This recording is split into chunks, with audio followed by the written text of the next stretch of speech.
Hey guys, welcome back to the channel. This is story about what if a 5-year-old Naruto goes back to the past after a miserable day of being chased and beaten up by a mob of villagers. Part 1. Before I start, please do support for more amazing content and comments for part 2. Do consider to subscribe my channel and share my video to your friends and check out the description as well. Let's start the video. Hated. Always hated. Naruto didn't understand why the villagers hated him, or how they had come to despise him so much. He guessed it probably had something to do with the thing lurking within him. The weird presence he felt every time he got angry or when he was sad. It wasn't fair though. He was getting punished for something he isn't, something he didn't want to become. The Kyuubi is the monster, the demon, not him. He, Naruto Uzumaki, was an orphan, a helpless 5-year-old who didn't have much knowledge of its prisoner or anything for that matter. What the Kyuubi did in his past life, Naruto did not know, but whatever it was, it made everyone hate him. Naruto pushed a strand of his spiky blonde hair away from his face and looked down from the tree he was currently hiding in. The villagers stood beneath him, hatred written all over their faces. They had brought weapons this time, and he noticed that a long time ago. It should still be okay though. All he has to do is stay quiet in his hiding spot and make sure they don't find him, and then after they are all gone later, he would climb down slowly and run home as fast as his little legs can carry him. The poor kid didn't think he could take another beating for the day anyways. His body was already bruised and the cut on his forehead was bleeding fast. The warm, thick and sticky blood made their way down his forehead and to the bridge of his nose. Naruto, without thinking, wiped his hand across his forehead, making the blood stick to his hand like glue. Naruto stared at his hand for a moment. Red. It was red. At least his blood was still the same color, which meant he wasn't an alien or a monster. Naruto turned away, ignoring the sight. It wasn't only his forehead that was bleeding. Some of the wounds had already healed and were replaced with soft tan skin while the others were still processing. Naruto leaned down and stared as the wound on his leg slowly began to heal. It wasn't the first time he saw this, and he was pretty sure it wouldn't be the last, but every time, he still found it interesting to watch. He liked how the skin slowly came back together, and how the steam rises up. He liked how the wound disappears. It was all so interesting to him. Naruto smiled weakly and pulled his knees up to his chest, wrapping his arms around them. He was cold, bruised, bloody, hungry, and alone. Maybe not alone, but the Kyuubi's presence was close to nothing anyways. It was getting cold, and the young blonde knew the villagers weren't going to leave any sooner. His clothes were all torn and he wanted to go home. He just wanted to go home and cover himself with his blanket, if it was still there and not burnt like it was 2 days ago. Home wasn't probably the safest place to be right now, but he didn't care. There would be nobody there to protect him. This is not fair. It's all your fault. Naruto buried his face on his lap and could feel hot tears streaming down his rosy cheeks. He sat there and sobbed quietly, forgetting about the vengeful villagers who still stood beneath him. I want to go home. I wish my daddy was here, he'll show them. Naruto had drifted off to sleep without realizing. He was woken up by the light raining, and when he opened his eyes, he saw that the sky was a gloomy color. Slowly Naruto stood up and looked down from the tree he was hiding in. The villagers had gone, no doubt chased away by the rain. Naruto smiled sadly at himself and carefully climbed down, careful as to not slip and hurt himself. As soon as he was safely on the ground, he started running. His house wasn't far away, and if he ran fast enough he could get there without anyone spotting him. The rain has now picked up its pace and Naruto's hair went flat against his skull, his torn clothes sticking to his skin, but he didn't stop running. Naruto noticed, as he passed a few shops and houses, that the whole village was lit up. The place was beautiful at night, and he admired it. But there wasn't a single soul to be seen around. Something was wrong, and Naruto could feel it. He came to an abrupt halt when the rain suddenly stopped. The clouds cleared away and a dazzling moon appeared. It bathed the whole village with its bright moonlight, and soon people started to come out of their houses and shops. Soon the quiet village was filled with noises and chattering. Naruto's eyes widened and he stared in shock. What was going on? He turned around on his heels and prepared himself for another run. Not wasting another second, Naruto began running back in the direction he had just previously come from. He didn't know where he was running or why he was even running. Naruto looked behind him expecting a mob of villagers to be chasing him, but to his surprise, no one was following him. But he didn't stop running though, and that's when he bumped into someone. Naruto fell back down, his butt hitting the wet ground hard. He winced and looked up, preparing an apology.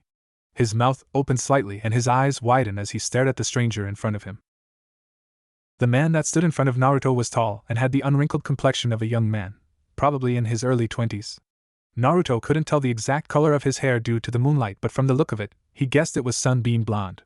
It was naturally spiked, and he had 2 bangs that fell to the side of his cheeks, framing his fine figures. His bright blue eyes, which were now a lighter shade of gray from the moonlight, looked down at Naruto. Naruto gulped when he saw that the man carried a kanta. He just wished he wasn't planning on using it. "I'm sorry about that," the man began, and Naruto stared in shock. Was he apologizing? That can't be right, he must be hearing things. No one ever apologizes to him. Naruto got up and took a step away from the man. The man frowned and blinked, seeing Naruto's reaction. "I didn't hurt you, did I?" the stranger asked, and Naruto took another step back, his leg muscles tensing up and preparing to run yet again. What if this man attacked him? Naruto shook his head at the question, and he thought he saw the man sigh with relief. "Well, that's a relief.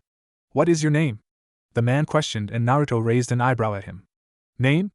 Naruto thought for a moment, and when he didn't answer, the man spoke again. "You do have a name, don't you?" Naruto thought for a few more seconds. Should he tell him his name? Can he trust him? Naruto stood there for a minute and began to wonder. What was he still doing here? Why wasn't he running or begging for his life? And most of all, why hadn't the man attacked yet? "It's Naruto," Naruto replied, and the stranger looked at him. The boy sounded scared, almost terrified. "Do you have a last name?" the man questioned again, this time smiling at Naruto. Again Naruto went into thinking mode. Did he have a last name? He was pretty sure he did, but now he couldn't remember what it was. Naruto glanced at the man in front of him suspiciously before shaking his head. Why was the man being kind to him? Maybe his kindness was just a trick. "I am not sure," the man heard Naruto mumble. The older blonde just blinked and stared at the kid in front of him, scratching the back of his head nervously. "Well, are you lost then?" "No." "Where are your parents?" "I don't have any." The man stopped and examined the younger blonde. Poor kid. He felt pity for the kid. No wonder, he looked messed up right now. What happened to his clothes? He must be freezing.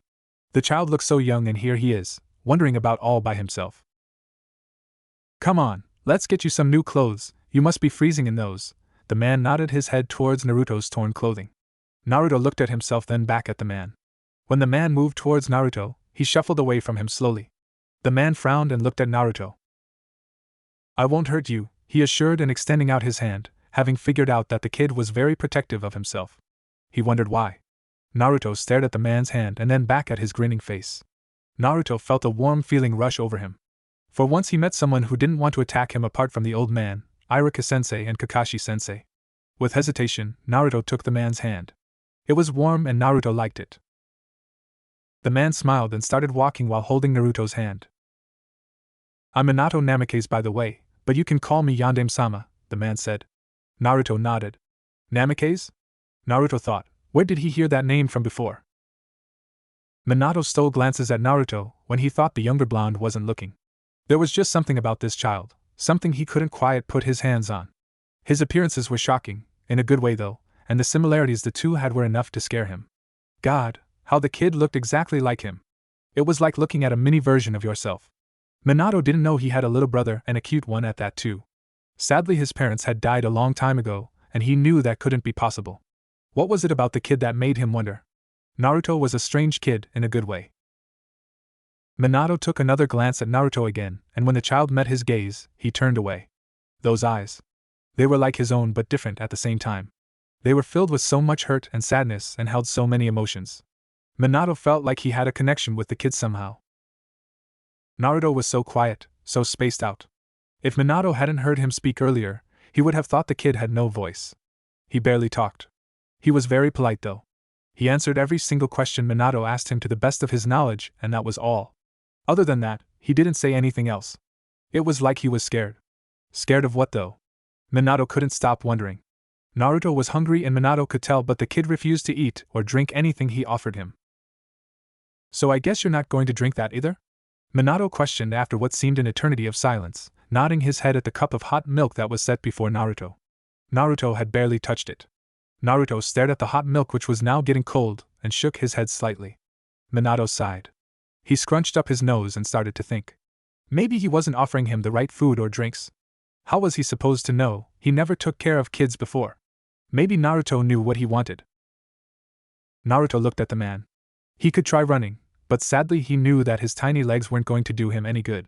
There was no way he could outrun that man, maybe he should just stay put and do as the man says. Or just answer the questions as best he could. Maybe the man would be kind enough to let him go. Naruto glanced at the man again. Why does he look so familiar? Naruto didn't own a mirror at home, but looking at the man's face, they look almost like brothers. Naruto didn't have a brother though, and he knew that. He wanted one, wished for one even, but still he was alone. Sasuke had a big brother, and Naruto saw how happy they were together. It made him feel sad, and as much as he was happy for the Uchihas, he couldn't help but feel jealous and left out. Besides, why was he offering all these food and drinks to him? Naruto was hungry, and he wanted so badly to eat something since he hadn't ate anything for almost 2 days, but he was afraid the man might have done something to them. Maybe added poison. Back at his house, his shelves were filled with empty boxes that once used to contain his favorite food. Ramen. The Anbu-chans hadn't bothered bringing him food. Why would they? The old man was too busy and didn't come to check up on him, so there wasn't anyone left to check his food supplies. Iruka-sensei was too busy at the academy, and Kakashi only came to visit him once in every 2 weeks. Minato scratched the back of his head, something he usually did when he was nervous or uncomfortable. Is there anything you would like then? He asked, hoping the kid had a favorite food or something. This was harder than he thought. He stared at Naruto, who just pulled the blanket over himself tightly. When they had arrived, Minato went over to Kakashi's house to borrow some of his old clothes of when he was about Naruto's age to lend to the boy, but when he came back, Naruto refused to wear them. Maybe the kid was shy or something. Naruto looked up with those cute baby blue eyes of his, and Minato couldn't help smiling. Why are you doing all of this for me? Naruto suddenly asked out of the blue, and Minato frowned. That wasn't quite the answer he was hoping for. What was the kid talking about? He was only doing what a mere human with a heart would do. It wasn't anything special. Minato shot Naruto his best grin, and the boy turned away. What are you talking about? I'm only doing what anybody else would do if they were in my shoes, kid, Minato replied, not wanting to get any special credit, and let out a small laugh, another thing he did when he was nervous or uncomfortable. Naruto gazed down at the hard ground beneath him. He was still convinced that the man's kindness was just a trick, a way to get closer to him. But he wasn't going to fall for it this time.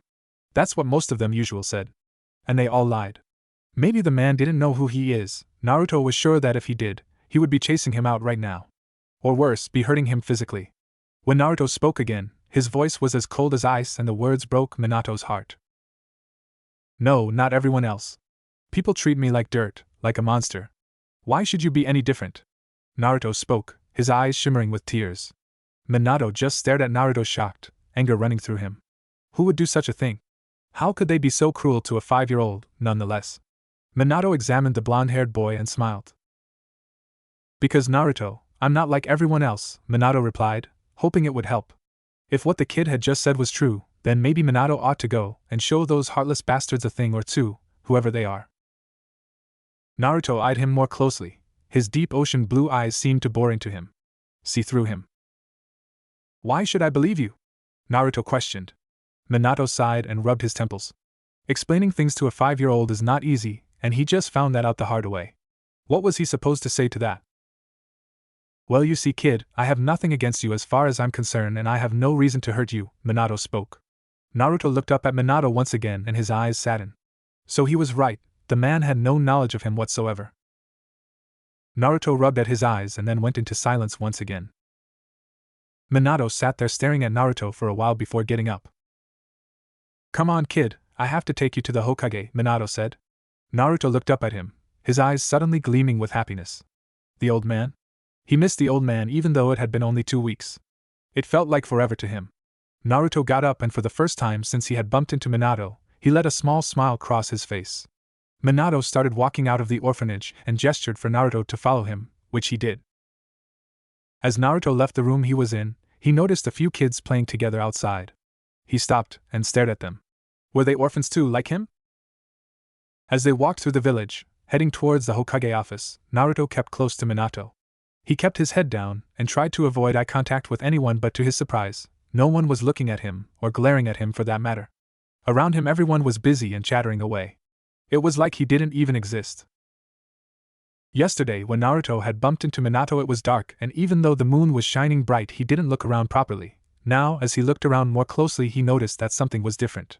The village was slightly different than he last remembered. Or maybe it was the same.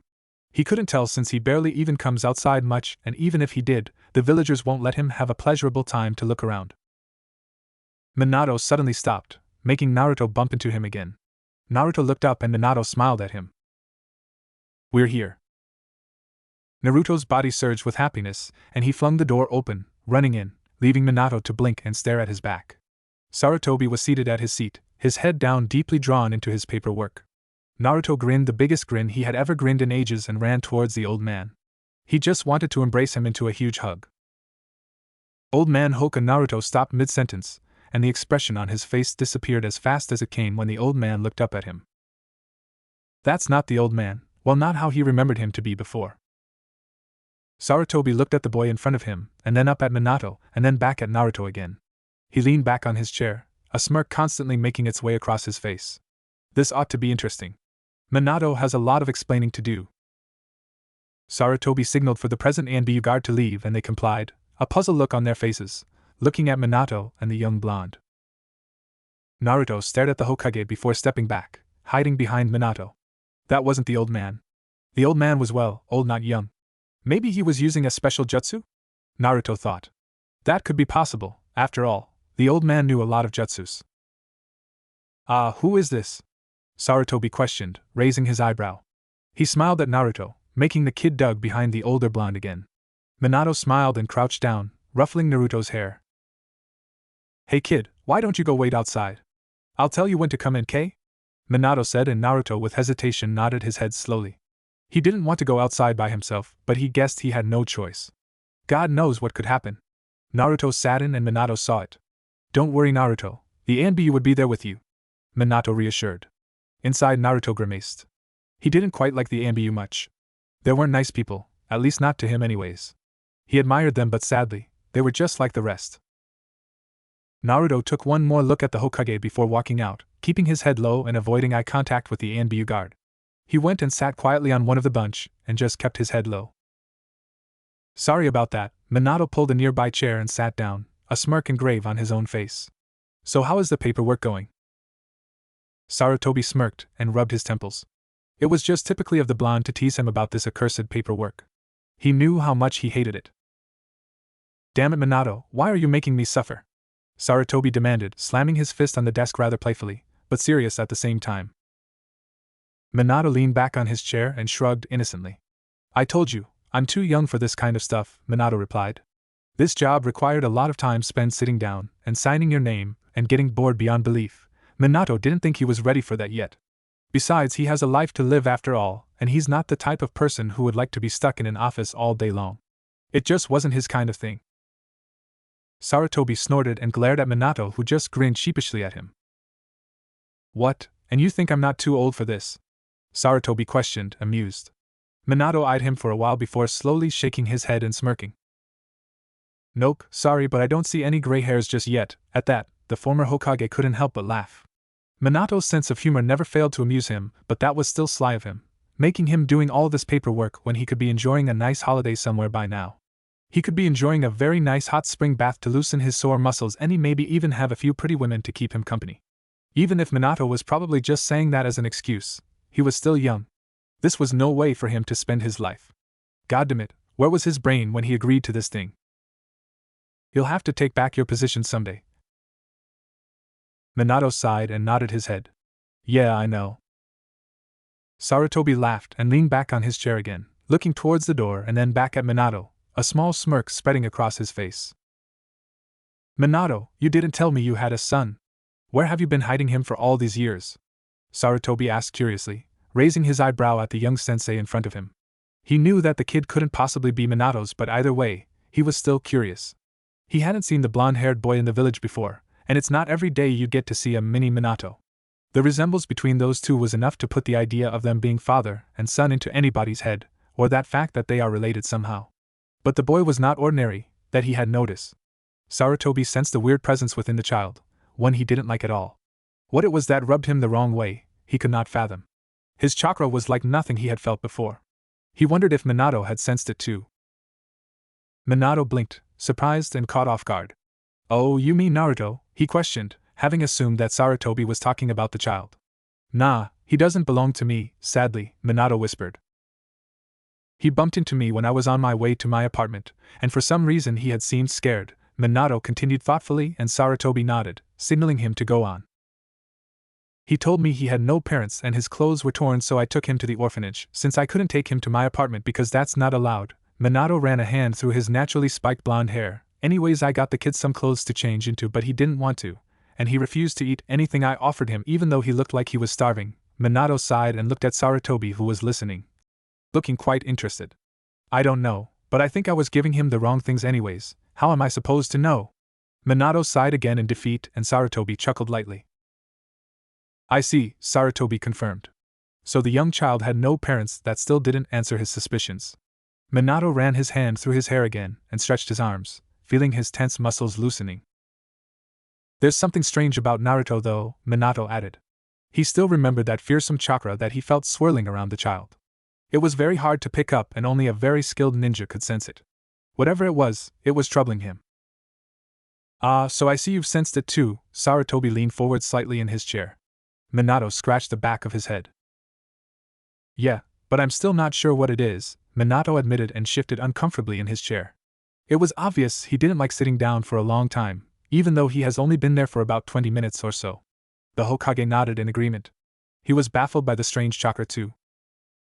We will have to find that out later, but in the meantime we need to keep an eye on him, Sarutobi suggested, and watched as Minato stood up from his chair, stretching. He wondered how long Minato would last if he did finally decide to take back his rightful position as Hokage. How he would pity the young man. Well, I should bring him in then. Minato turned his head towards the door. Minato walked over to the door and grabbed the handle. He then stopped and turns his head around, grinning. One more thing, a sly smirk appeared on his handsome features. If you let Naruto stay with me, then I'll take back my position as Hokage, but only after I take care of a few things first, Minato offered, nodding his head at the pile of paperwork that was resting in front of Sarutobi, waiting for him. He found it very good blackmailing material. Sarutobi rubbed his chin thoughtfully and considered Minato's offer. It was a good one, and he had nothing to lose. He narrowed his eyes and eyed Minato suspiciously. Why was he so interested in this child that he would even offer away his freedom? Sarutobi shrugged. It meant he was going to be free of those accursed paperwork at last, so what was he worrying about? I will see to that later, but first we need to find out more information. He might belong to a different village and therefore you can't keep him, so he will be staying at the orphanage until further notice, Sarutobi said, and Minato smiled approvingly at him before opening the door. It was very selfish of him, but he hoped that Naruto didn't belong to any village. Naruto, after almost half an hour of sitting down quietly with his head low, looked up slowly. There was an ANBU guard standing next to him. Naruto fearfully dared himself to look at him. The ANBU had a mask on and Naruto couldn't see his expression. The guy stood firmly, his head held high. Naruto concentrated on his masked face for a while, wondering if he could see with that thing on. Naruto didn't know why they even wore masks. It annoyed him because then he couldn't tell what they were thinking about him, whether they were glaring at him or not. The ANBU-chans that usually brought him food wore masks too. He couldn't tell their expressions too, but their fast departure was enough for him. Hey Naruto! Came a deep clear voice. Naruto jumped and turned his head. Minato stood at the doorway and was waving Naruto over. Naruto slowly stood up and began walking towards him. He wondered what had took him so long. He was still cautious of Minato, but the man hadn't tried to do anything yet, so he thought he was okay. Minato smiled at Naruto as soon as he came, and he led him back into the Hokage's office. Sarutobi gestured for Naruto to sit down and he complied. The third Hokage smiled, making Naruto blush shyly. So what's your name, son? He asked. Naruto blinked at the question and looked up to meet the Hokage's gaze before turning away. Didn't he already know his name? Naruto was sure he did, but he answered anyways. I am Naruto. After the meeting with the Hokage, Minato took Naruto back to the orphanage. Somehow the Hokage had managed to get the child to change his clothes and also convinced him to at least eat something. Minato was bewildered and wanted to know the old man's secret. This whole kid business thing he had yet to learn about. The journey was awfully quiet and none of them said a word. When they had arrived at the orphanage, Naruto clung to Minato's cloak and had refused to let go. It was obvious the child didn't want to be left alone. The older blonde reassured him that he would be back in the morning and that the lady here at the orphanage was really nice, so he should be okay. Naruto let go of Minato, pouting and blushing shyly. Well Naruto, guess I'll see you tomorrow in the morning. Minato reached out and ruffled Naruto's blonde hair. He gave him a smile before leaving. Naruto smiled sadly and he looked out the window. He was alone again. I can't believe he's late. Are you talking about Kakashi? Rin questioned as she sighed and looked over to the horizon. The sun was just beginning to rise up. Obito crossed his arms across his chest and sat down on a nearby rock, a frown engraved on his face. I'm not talking about that bastard, he can be late for all I care, Obito snorted. I'm talking about our new sensei. He should have been here half an hour ago, he exclaimed, pouting. Rin shook her head at his childish act and then began to wonder. Where was their sensei anyways? He wasn't making a very good impression. This was their first lesson and he was late. Rin grimaced at the thought of having another Obito around. Where was Kakashi anyways? He was never one to be late, and the fact that he wasn't here right now surprised her. The whole reason she had come early, like their sensei had said, was so she could have some time alone with Kakashi. Of course, she wasn't expecting Obito to be the one to show up early. The whole thing was just annoying her, and now she wished she hadn't come. Meh, when is he going to get here? I'm hungry. Obito's stomach let out a growl and he groaned. It was just so typical of their sensei, telling them to not eat breakfast. God knows, the guy could be having his breakfast now while they were out here, suffering from the dreadful weather that the morning had to offer. Be patient, Obito. I'm sure Minato-sensei has a very good reason for his lateness, unlike you, Rin stated, somewhat annoyed. She was hungry too and didn't have any breakfast this morning, and his jabbering wasn't helping. She wondered why their sensei had told them not to eat anything. How on earth were they going to train if they didn't have the energy? Why did he make us meet here so early anyways? A small yawn escaped Obito's lips, and he rubbed at his eyes. The young genin boy hadn't gotten any proper sleep last night, all because he was hyper and so excited about training. How the hell am I supposed to know? Rin shot back. Obito was starting to get on her nerves. First he was going on about how physic he was about the training, and now he was complaining about being hungry. Why the hell was he here so early anyways? She thought of asking. It was bad enough having to put up with him at the academy, and now he was in her team. Cammy must really hate her. She fiddled with the grass and sighed. Let's give him a few more minutes, the two young genins sighed when they suddenly heard some noise. They swiftly around and took out their kunais, ready to attack if the person turned out to be an intruder or an enemy of some sort. They wished it was either at the moment. They were too tired and were a bit worn out from the lack of sleep. To their relief, they lowered their guards and looked at the person in front of them with disapproving eyes. You're late, Obito stated. Oh, I'm sorry about that. Minato looked as guilty as ever and he shot them a grin. He scanned the area and then looked at them, raising his eyebrow in question. Where's Kakashi? Obito shrugged. Ma, who cares about him? Let's just start training already. If he's late, that's his problem. Minato blinked. He hadn't quite expected Kakashi to be the late one. In fact, he thought it would have been the Uchiha. When he read their files, not once had Kakashi been reported late. So, sensei, why were you late? Obito dared to ask. Rin elbowed him and he turned and glared at her. What? I have the right to know, he exclaimed, and she just rolled her eyes at him. You could expect such things from Obito. Minato scratched his head nervously and looked uneasy. Well, you see, Minato began, trying to find a good enough excuse. What could possibly be a good excuse? He was about an hour late. Maybe he should just tell them the truth and hope for the best. After all, it wasn't his fault. I kind of slept in, Minato admitted, looking guiltier than ever. Obito and Rin exchanged glances and then frowned. That was the best he could come up with. Obito leaned in and whispered to Rin. Well, his excuse was even lamer than my ones, and you complain all the time. Minato frowned. Hey, I had my reasons, he said defensively, looking sheepish. He cleared his throat. Well, I guess we can't start training until Kakashi gets here. There was the sound of rustling leaves and everyone turned their heads in the direction of the noise. Kakashi emerged out and scanned his teammates and his sensei, looking as serious as ever. Minato eyed him curiously and he just walked over to the rest of the team. Why were you late, huh? Obito demanded, glaring at Kakashi. I wasn't late, you idiot, Kakashi stated and turned his head to look at Minato disapprovingly. You could tell from his stare that he wasn't really fond of late people. I just didn't want to listen to your constant whining and complaints, so I went to train until Minato-sensei got here. Minato shrunk under Kakashi's intense glare, and he let out a small inward laugh, almost sounding like a giggle of nervousness. Rin glared at Kakashi. Well, you could have saved me the headache and brought me along, she accused. Kakashi just shrugged and Obito pouted. Hey, I wasn't complaining that much, he defended. Yeah, sure. Minato cleared his throat again and smiled. Well, since Kakashi is here, I guess I can give you guys your first test then, he said, and received blank and worried expressions in response, well, mostly from Obito anyways. What test? Obito questioned, sounding somewhat worried. He was never really good at tests, and he hated them. Minato chuckled, detecting the worriedness in the young Uchiha's voice. He pulled out 2 tangling bells out of his pocket and held them in front of him. It's called the bell test. Minato waved the bells in front of him, making them ring in the passing wind. The test is easy, really. All you have to do is get a bell from me before sundown and you pass. Minato explained. What? It's going to take us that long? But I'm hungry, why didn't you let us eat breakfast? Obito whined and Kakashi looked at him sideways. There he goes again. Well, you'll find that out after the test, Minato replied. The raven-haired boy pouted and crossed his arms across his chest. Rin raised her hand, a look of confusing on her face. Yes, Rin? Minato confirmed. Sensei, I was just wondering, how come you only have 2 bells when there are 3 of us in total? Rin asked, curiosity getting the best of her.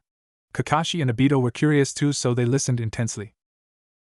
The young sensei grinned maliciously. This was probably the best part, and he wanted to see the look on their faces. It would be priceless. That's the whole point, Minato began, watching their expressions. Only 2 will pass this test. As for the one that fails, well, he or she will be sent back to the academy. Minato explained and watched as their expressions changed. What? Their jaws dropped, and even Kakashi managed to look a bit shocked and horrified. Going back to the academy? Hell no! Minato smiled and nodded. So now you all know how important this test is, he stated, and they all nodded, looking serious. Okay then, Minato placed the bells on his waist belt where they can easily be accessible. Begin. Within a swift moment, they were all gone into hiding, leaving Minato alone in the training field. He smirked, looking impressed.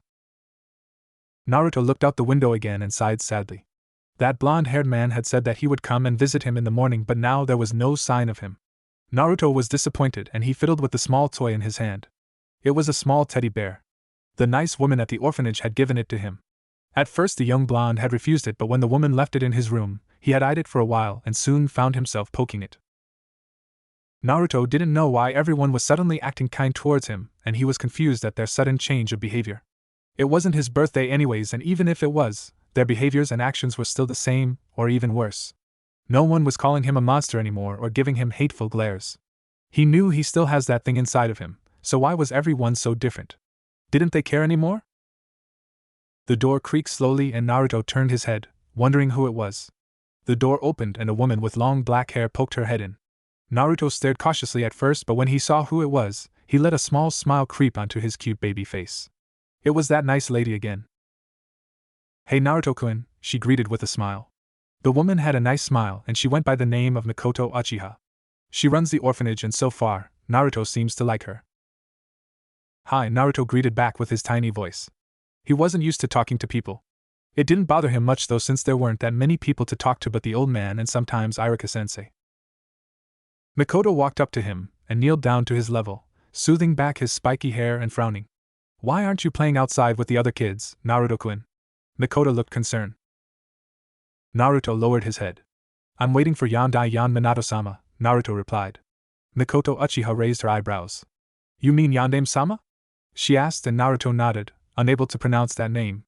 Naruto didn't want to go outside for 2 reasons. He didn't want the other kids to tease him and call him names, nor have their parents come and drag them away from him like he was some contagious disease.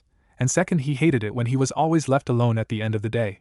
He would watch the other kids get hugged by their parents and taken home, hand in hand, while he is left alone with nobody. Mikoto placed a hand on his shoulder and smiled at Naruto. Don't worry, Naruto-kun, I'm sure he'll come, she assured. At first she wanted to believe that Naruto was Minato's son or his relative, but the fact that the kid is an orphanage changed everything. She still had her suspicions though. Naruto looked up at her with his innocent huge baby blue eyes and smiled. Mikoto felt a warm feeling rush through her. He was so cute. I'll tell you what, how about you go play with the other kids until he comes? How does that sound? She asked. Naruto's smile disappeared and he bluntly shook his head. Ah, come on Naruto, and don't be shy, it'll be fun, she persuaded. Naruto thought for a moment, fiddling with his teddy bear again. I'll come with you if you want, she added. Naruto eyed her suspiciously and raised his eyebrow. Really? Really, she replied. Naruto nodded slowly. For the first time he is not going to be left alone. This nice lady might not be related to him, but still, she was going to walk back home with him, and that was something he could not decline. Okay then, let's go. Minato walked back to his apartment and deactivated his security seal before entering. He was met with the hollow emptiness of his huge apartment, and he sighed, groaning. He was so tired and could really use a nice hot bath to loosen his very tense muscles. He hadn't gotten any sleep last night thanks to the so-called council meeting. It was depressing to tell the truth, and Minato hated it. His latest mission also proved to be troubling and has now left him feeling weird emotions. Kushina Uzumaki, that woman could be so troublesome sometimes. Minato activated the security seal again and then went to his bedroom. The test that he gave his students proved to be challenging too. Minato was really impressed with their fighting skills and their teamwork. He had to keep his guard at all times, and it wasn't surprising when Kakashi was the first to get a bell from him. Rin was good too, but she wasn't good enough. Obito was another story. Flashback. Minato-sensei, this is not fair. You never said anything about being tied to a pole. Obito complained as he struggled against the ropes, his stomach giving out a growl. Kakashi chuckled as he pulled down his mask slightly and began eating his reward. He looked at Obito and smirked. Maybe it was because Minato-sensei hadn't quite expected you to turn out as such a big loser. Kakashi stated, and Rin giggled, making Obito turn bright red. Shut up, bastard! He growled. Hey, language! Minato warned, and Kakashi snickered. End flashback. Minato sighed and ran a hand through his hair. He went into the bathroom and turned on the water before coming back to his room to undress himself. He went back into the bathroom and began having a shower. After his much-needed shower for his poor muscles, Minato sat at the edge of his bed and took out the scroll with the contract written in it. He read a little of it and then placed it aside, deciding that it'll be best to finish it tomorrow. He was too tired at the moment. Going back in the bathroom to clean his teeth before bed, Minato froze at his reflection, remembering something. Oh shit. The blonde-haired man raced back to his room and quickly got dressed, and in a flash of yellow, he was gone. I'm sorry, Yandame-sama, but Naruto-kun has just gone to bed minutes ago. Mikoto bowed at Minato and he cursed under his breath. How could he have forgotten? He had said that he would see him in the morning and he hadn't showed up. Minato hoped that Naruto could forgive him. It was very unusual of him to forget so easily, but he guessed that the stress was now getting to him. Well, can I still see him? Minato asked, hoping that the kid was still somewhat awake. Of course you may, the Uchiha politely answered and led Minato to Naruto's room before leaving the two alone. Minato smiled down at the sleeping Naruto. He looked so cute with his small and round peaceful face. Minato kneeled down and reached out his hand and brushed away the hair from Naruto's face, which seemed to be sticking in all directions, and then froze. There was that weird presence again. It was that chakra that bothered him so much. Minato shook his head and pulled the blanket over Naruto before standing up and staring down at his face for a while. I'll be back tomorrow, kid, Minato said and went outside, closing the door gently after him. Naruto, after he was sure that Minato had gone, opened one eye. Liar. The next morning, Minato went down to the orphanage to go and visit Naruto. He felt really bad about forgetting the little kid and thought he should own it up to him somehow. He was going to take the little blonde out for a special treat of his own. After all, it's the least he could do to show he was sorry.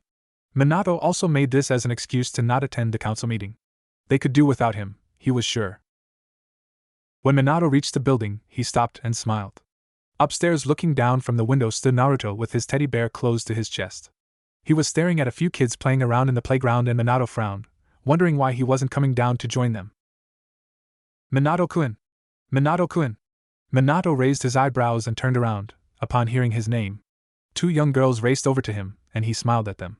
They were twins from the look of it, and probably the same age as Naruto. Minato blinked. How old was Naruto anyways? He had forgotten to ask. Good morning, the two greeted, grinning sheepishly at the blonde. Good morning, Minato greeted back, smiling in return. Minato was hoping that it was going to be a good morning anyways. He hoped Naruto was not mad at him. It truly wasn't his fault. The poor guy was exhausted after what he had been through that day. The two girls fiddled with their fingers, a tint of pink showing on their cheeks, and Minato eyed them curiously. They were nervous, and he could tell. Can you play with us? Please? The two asked heartedly, looking up at Minato with cute puppy eyes. Minato chuckled and then kneeled down to their levels. He didn't want to disappoint them, but there was something more important he had to do at the moment. I'm sorry, girls, but I'm kind of busy right now. maybe next time, he said and watched as their expressions turned from excitement to disappointment. They looked at the ground and nodded sadly, making Minato feel guilty. Oh, okay. Minato ruffled their hairs, a habit he didn't know he had. The girls smiled at him and a woman approached them.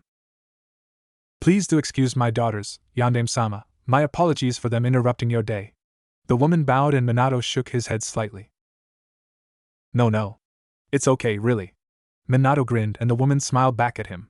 She was grateful for his understanding and took her daughters by the hand. We shall get going now. Have a good day, the woman said, and Minato nodded. As they left, the two twins turned and waved at him. Minato waved back and then turned around and looked up at the window. Naruto was gone. Maybe he had seen Minato and left? Minato sighed and ran his hand through his hair. So he guessed Naruto was still mad at him. Minato went inside and to the front counter. I'm here for Naruto, he said, and the woman at the front nodded. Right this way, Yandame-sama. The raven-haired young woman, who also went by the name of Akita Uchiha, led him to Naruto's room. She opened the door and Minato nodded his thanks. Naruto sat on his bed, tangling his feet in the air as he played with his teddy bear. He barely lifted an eyebrow to look at Minato. Hey kid, Minato gently closed the door behind and walked up to Naruto. Liar, Naruto solemnly responded as a way of greeting, keeping his head low and refused to look at him. Minato blinked and frowned, trying to figure out what on earth the kid was talking about, and then it suddenly dawned on him. I'm sorry, Naruto. I didn't mean to. Minato had a sorry look on his face, and he went to sit down next to Naruto. You lied. You said you'd come, but you lied. Naruto looked up at Minato, his eyes filling up with tears. Minato felt sad, seeing the tears. What sort of man was he, making a small kid cry? He never felt so guilty in his entire life. Hey, come on now. I didn't lie, Minato reasoned and reached out his hand, wiping the tears away from Naruto's eyes. The young boy looked up at him, his huge innocent eyes staring at him confusingly. You didn't? He asked, fighting back his sob. Minato shook his head. No. He wasn't just about to tell the kid that he had forgotten about him. He was not an idiot. Besides, he hadn't really forgotten about him. Minato smiled and looked at Naruto. Come on, Naruto, do you want to go out for fresh air? Minato questioned and Naruto nodded slowly and wiped the tears away with the back of his hand. He felt embarrassed at how easily he came to tears. He then smiled. It should be fun. He had quite enjoyed going outside yesterday when he went with that nice lady. None of the kids were being mean to him like they usually were, and he even got to play with some of them. He never had so much fun in his life before, and he wanted to do it again. Just as long as Minato goes with him, Naruto didn't mind at all. He doesn't trust everyone that much yet, so he didn't think he was ready to go alone. Minato stood up and went to open the door. Come on, let's go. Naruto got to his feet and went up to him, blushing slightly. Minato went to the front counter before they left, assuring the young Uchiha that he had full responsibility for Naruto, and would bring him back at the appropriate time. Have fun, Naruto-kun, Akita waved as the two blonde exited the building. Minato and Naruto walked quietly alongside each other, Minato stopping now and then to greet someone or inform them of something. Some of the villagers were staring at the two, a questioning look in their eyes. It was the first time for them to see the two walk together, and the similarities between the two were beyond belief. Most of them were sure on their lives that just a few days ago, Minato was single and had no child of any kind. So where on earth did this kid come from? The woman must consider herself very lucky. Having such a beautiful young boy and a handsome husband, Minato could hear the civilian women whispering among themselves. Minato chuckled lightly under his breath. He never thought that they thought of him as handsome before, but considering his looks, he couldn't argue with them. Naruto made sure to keep close to Minato. He wasn't used to being out in the public much, and he knew too well why. Although today, things were different. Naruto only wished that it could be like this all the time. Where are we going? The young boy asked curiously, tugging on Minato's sleeve and looking up at him. The young Jounin sensei looked down at him and smiled. We are going to a place I like to call heaven, Minato replied and then chuckled, seeing the questioning look the child was giving him. We're just heading to the Ichiraku ramen place for a treat, Minato smiled, licking his lips, already tasting the delicious ramen that awaits him. You don't mind, do you, Naruto-kun? Minato asked a little worried. If Naruto didn't like ramen, then that would mean his plans would be ruined and then he'd have to find another way to say he was sorry. Much to his relief, Minato raised his eyebrow in amusement as Naruto's eyes lit up and for a moment, he thought the kid was going to jump up for joy. Ramen! Naruto exclaimed excitedly, grinning up at Minato. It's been a long time since he ate proper ramen, and the ones that they used to bring up at his apartment didn't taste well. They were cold and he usually had to cook them, and ended up burning himself at various times. So I see you like ramen too. Minato felt like facepalming himself. How could he have been so stupid all this time, wondering what the kid liked to eat? Of course the kid loved ramen, who didn't? It was the food of a lifetime, well to him anyways. No one could resist the sheer awesomeness of ramen. Come on then, Minato took Naruto by the hand and then led the child into the Ichiraku ramen place. Ah Minato, come back for more I see? The bar owner, Tucci, smiled upon seeing his best customer. Minato chuckled and put on an innocent look. I can't help myself. It's your fault for making them so damn tasty, he accused, and Tucci just laughed. Do forgive me, he stopped and frowned, looking behind the older blonde. My Minato, I didn't know you had a son. Minato smiled and looked behind him, smiling at Naruto and asking the kid to take a seat. Oh, this is Naruto. He isn't my son, Minato replied, not knowing how wrong he was. He helped Naruto onto a bar stool, seeing the difficulties the child was going through thanks to his height. Tucci took some time to look back and forth at the two blondes and then raised an eyebrow. Are you sure? I'm not convinced. Minato chuckled again and waved his hands lazily. Meh, I'm sure, he said, doubting his words deeply. Maybe he ought to get a blood test just to be extra sure? Well, what would you two like today? Naruto gets a free meal, the man smirked when he saw the childish look on Minato's face. Ah, come on, I'm sure a man like you have some cash on them, he smiled and gave them the menu sheet. Well kid, order up, Minato suggested, and Naruto just stared at the menu in front of him. The words danced right in front of his eyes, and no matter how hard he tried, he couldn't make up a single word. Naruto thought for a moment, and then decided to order his favorite. Miso ramen. He couldn't read, but at least he knew what it was called. I'll get miso ramen, please. The two yelled at the same time, and then paused. Minato looked over at Naruto. Wow kid, I didn't know you liked miso ramen too, the blonde said incredulously, sounding surprised. Naruto grinned. It's my favorite. The cheerful young boy answered, and Minato raised his eyebrow, looking interested. It was his favorite too. Just how much more did they have in common, he thought as Tucci came back with their orders, having heard them loud and clear. Well, here you go. Tucci placed the 2 bowls of steaming miso ramen in front of the two and smiled. Enjoy. Naruto and Minato stared down hungrily at the food, drooling just by looking at it. Naruto took his chopsticks and started gulping down his ramen like there was no tomorrow, Minato soon following and doing the same. Tucci stepped back and crossed his arms across his chest, wearing a bemused expression on his face as he observed the two blondes. The way they were gulping down their bowls of ramen, there was no doubt in the bar owner's mind that they were definitely related. He was sure on his life. As soon as Naruto had finished eating, he pushed aside the empty bowl that a few minutes ago contained his favorite ramen and then grinned. Minato had just finished his second bowl and then let out a sigh, satisfied with himself. Ah, ramen, I can never get sick of it, Minato stated, patting his full stomach proudly and grinning back at Naruto. He could tell that Naruto agreed with him on that. Well Naruto, that's it for the day. Time for me to take you back, it's getting late. Minato stood up and helped Naruto down from his stool. Tucci came to collect the bowls and his money, bowing respectfully at Minato.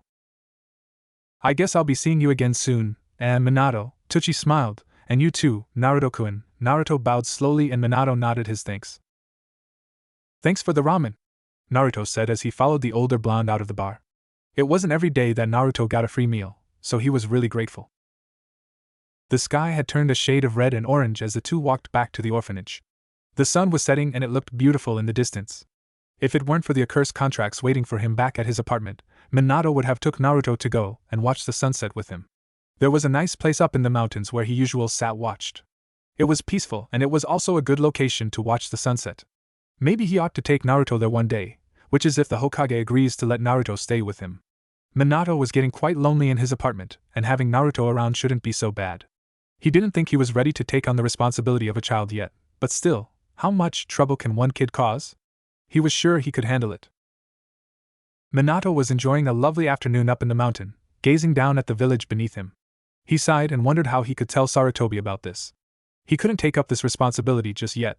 There were just too many things in his hands right now. It wasn't that he didn't think that he could handle it, he could, but it was just that he didn't think he was ready yet. The Sandaime would understand, wouldn't he? He would just have to put up with the paperwork for a little while more. Being Hokage was a very important job and very tempting, but just not too tempting enough for Minato. Oh, it would be nice to have control over the village, but that was not what he wanted now. He wanted a family. Strangely, he didn't know where that idea had come from, but that's what he wanted right now. He was still young and he knew that, but as a shinobi, you never know when your life could be ended. He was the last of his clan sadly, and he didn't want the Namake's blood to be wiped out of existence. Heck no!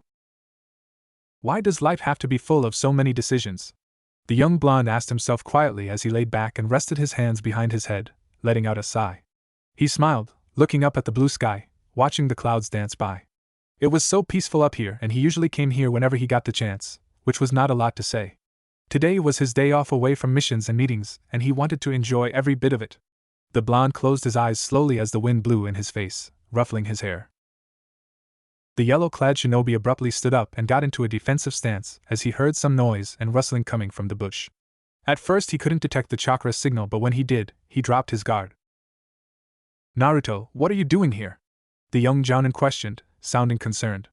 Naruto emerged, fighting his way out of the thick branches, receiving a few bruises as he stood there, looking innocent.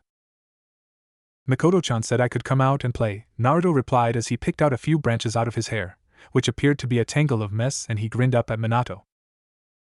Naruto, you know I told you never to come up here alone, Minato said and reached out his hand to brush away the dirt from Naruto's cheeks, but then stopped and frowned, his eyes darting down to Naruto's knees. You're hurt, he exclaimed, and Naruto looked up and raised his eyebrow, then looked at his knee. There was blood, but no wound in sight. I'm sorry, Naruto began and lowered his head. Minato looked back at his face and smiled. Don't worry, it's fine. Besides, your wound is not that bad. Minato examined Naruto's knee for a while and then sat back down, gesturing for the kid to sit next to him. Where the wound had gone was beyond his belief. Naruto didn't know any jutsus and he was pretty sure that people didn't bleed for no reason, but he didn't want to get Naruto worried, so he kept quiet but made a mental note in his head. How did Naruto get all the way up here anyways? It was a long way up and Minato didn't think Naruto would have the guts to climb here, but he guessed he was wrong. Why don't you visit me that much anymore?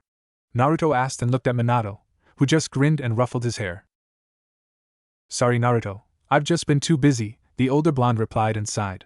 He tried all he could to go visit Naruto whenever he had any time on his hand, but he has been rather busy this time around. What with Kushina to deal with and his genin team, he also tries to make time for Naruto too. But you promised you'd take me to Ichiroku's for ramen today. Naruto whined and began picking at the grass beneath him. Sure kid, I never go back on my promises. Anyways, I was just about to come get you and take you home. Minato smiled and stood up, and Naruto soon followed and looked up at him, his expression filled with confusion. Home? Naruto raised his eyebrow in question. Yeah, with me, Minato replied and took Naruto's hand, carefully leafing from tree to tree as they headed back for the village. Some research was done on the kid and it turned out that he didn't belong to any village. It was kind of strange though, there was no background history on the child and no one claimed to have a missing son that fitted the description of Naruto. The third was uneasy about it at first, but then Minato talked him out of it, and at the end, he agreed to let Naruto stay with him. Minato was very flattered and promised to take full responsibility for Naruto. For some reason he felt attached to the kid, and whenever he saw Naruto, he couldn't help but smile. He felt a very strong connection between them even though they've known each other now for only about 3 months. Does this mean I'm going to be living with you? Naruto asked, the idea making him grin maliciously. He never thought he would ever get adopted before.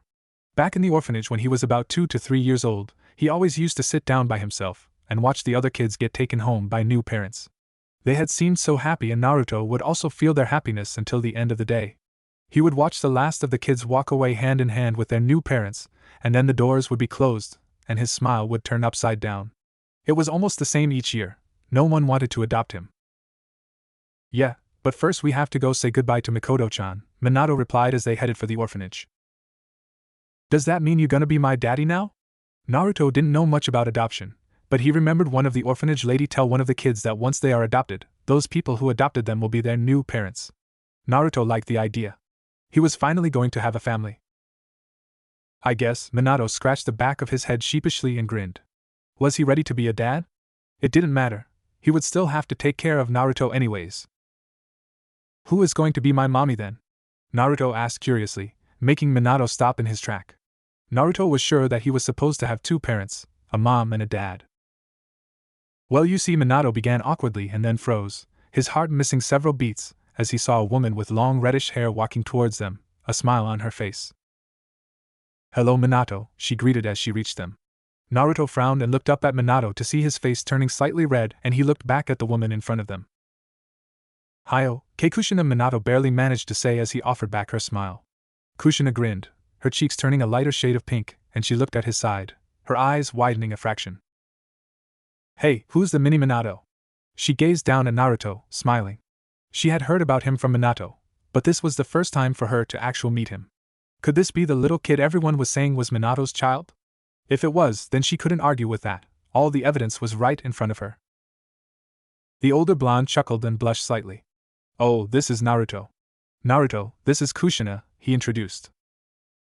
"Hey, Kushina-chan," Naruto smiled and Kushina kneeled down next to him. "Hello, Naruto-kun." Kushina gently ruffled his hair and then froze as their eyes locked. Mindscape. Kushina blinked as she looked around, getting familiar with the place. She frowned and began walking as she could hear voices. What was she doing here? She's not supposed to be here. Something must be very wrong. Kushina stopped and stared ahead of her, her eyes widening slightly as she saw two figures. A small child stood outside a large cage, and inside the cage was a very furious, confused and murderous-looking Kyuubi. Kushina gasped. Wait, what was Naruto doing there? I demand to know what's going on. The Kyuubi growled, making Naruto flinch and step back in fear. The wrench beast was furious and mad beyond belief. Who was this little brat, and how did he get here? The Ninetales didn't remember giving anyone permission to visit him in his cage. In fact, he didn't remember ever wanting to be put in a cage in the first place. Oh, those accursed shinobis and their so-called jutsus. How he would love to rip their souls into pieces once he gets out of that stupid cage that held him as a prisoner. The Kyuubi eyed Naruto, looking at the kid in disgust. Humans, how he despised them. Naruto, what are you doing here? A voice questioned and Naruto jumped, turning around. Kushina emerged out of the shadows and walked towards the little blonde as she glanced at the Kyuubi who was now eyeing the two with a killer instinct. Kushina-chan? What's going on? Naruto asked, his voice so tiny and filled with fear and confusion. Kushina walked up to him and pulled him into a hug as she looked up at the Ninetales demon. Kyuubi, what's going on? Why is Naruto here? Kushina asked with utter confusion. How was Naruto able to be here? Kushina was pretty sure she was the only one who had the Kyuubi sealed inside of her, and she was the only who could visit him. Not that she actually liked visiting him. There was something strange going on, but her mind just couldn't progress what it was. The Kyuubi snarled and then froze upon hearing the name Naruto. A memory flashed in his mind and he looked at the small blonde child more carefully, and then shook his head at what he knew could not be possible. How is that even possible? Kushina blinked, holding Naruto close to her as she raised her eyebrow. How is what possible? Naruto, what are you doing in this time period? How in the world did you manage to get here, you little brat? The Kyuubi snarled, his claws curled around the bars of the cage. Naruto didn't belong here. There was no way the kid knew any jutsus, let alone a time travel one. There had to be an explanation behind this. Either way, how was it possible that the Kyuubi could be sealed into two people at the same time? Naruto-kun, what is he talking about? Who are you and where did you come from? Kushina brought Naruto in front of her, examining him. Naruto lowered his head and was almost in tears. I don't know. Kushina suddenly let go of Naruto and clenched her head as images and memories started to flash in her head, clouding her mind, and Naruto stepped back, his eyes wide in shock. The red-haired Kuniochi was doubled over as images and memories were being poured into her head. There was a small child with blonde hair and blue eyes. Then there was a slightly older man with the same characteristics, and then her. The blonde man was holding the child in one arm and holding her hand with the other, as he smiled sadly and a few doctors rushed in. Mommy? Kushina gasped and jerked her head up as her eyes met Naruto's, and the two stood there, staring at each other. Naruto's baby blue eyes were still wide open and he reached out his hand to her slowly, as if unsure of what he was doing. Hello? Earth to Kushina and Naruto. Are you two still alive? Hello? Anybody home? Kushina blinked and shook her head as she was once again brought to reality. Minato stood there, still holding Naruto's hand as he looked at the two, a concerned look on his face. The redhead just kept staring at Naruto as if in a trance, and Minato brought his hand in front of her face, waving it slightly. Hey Kushina, are you okay? You two have been staring at each other for about 2 to 3 minutes now, the older blonde said, and Kushina blinked as well as Naruto.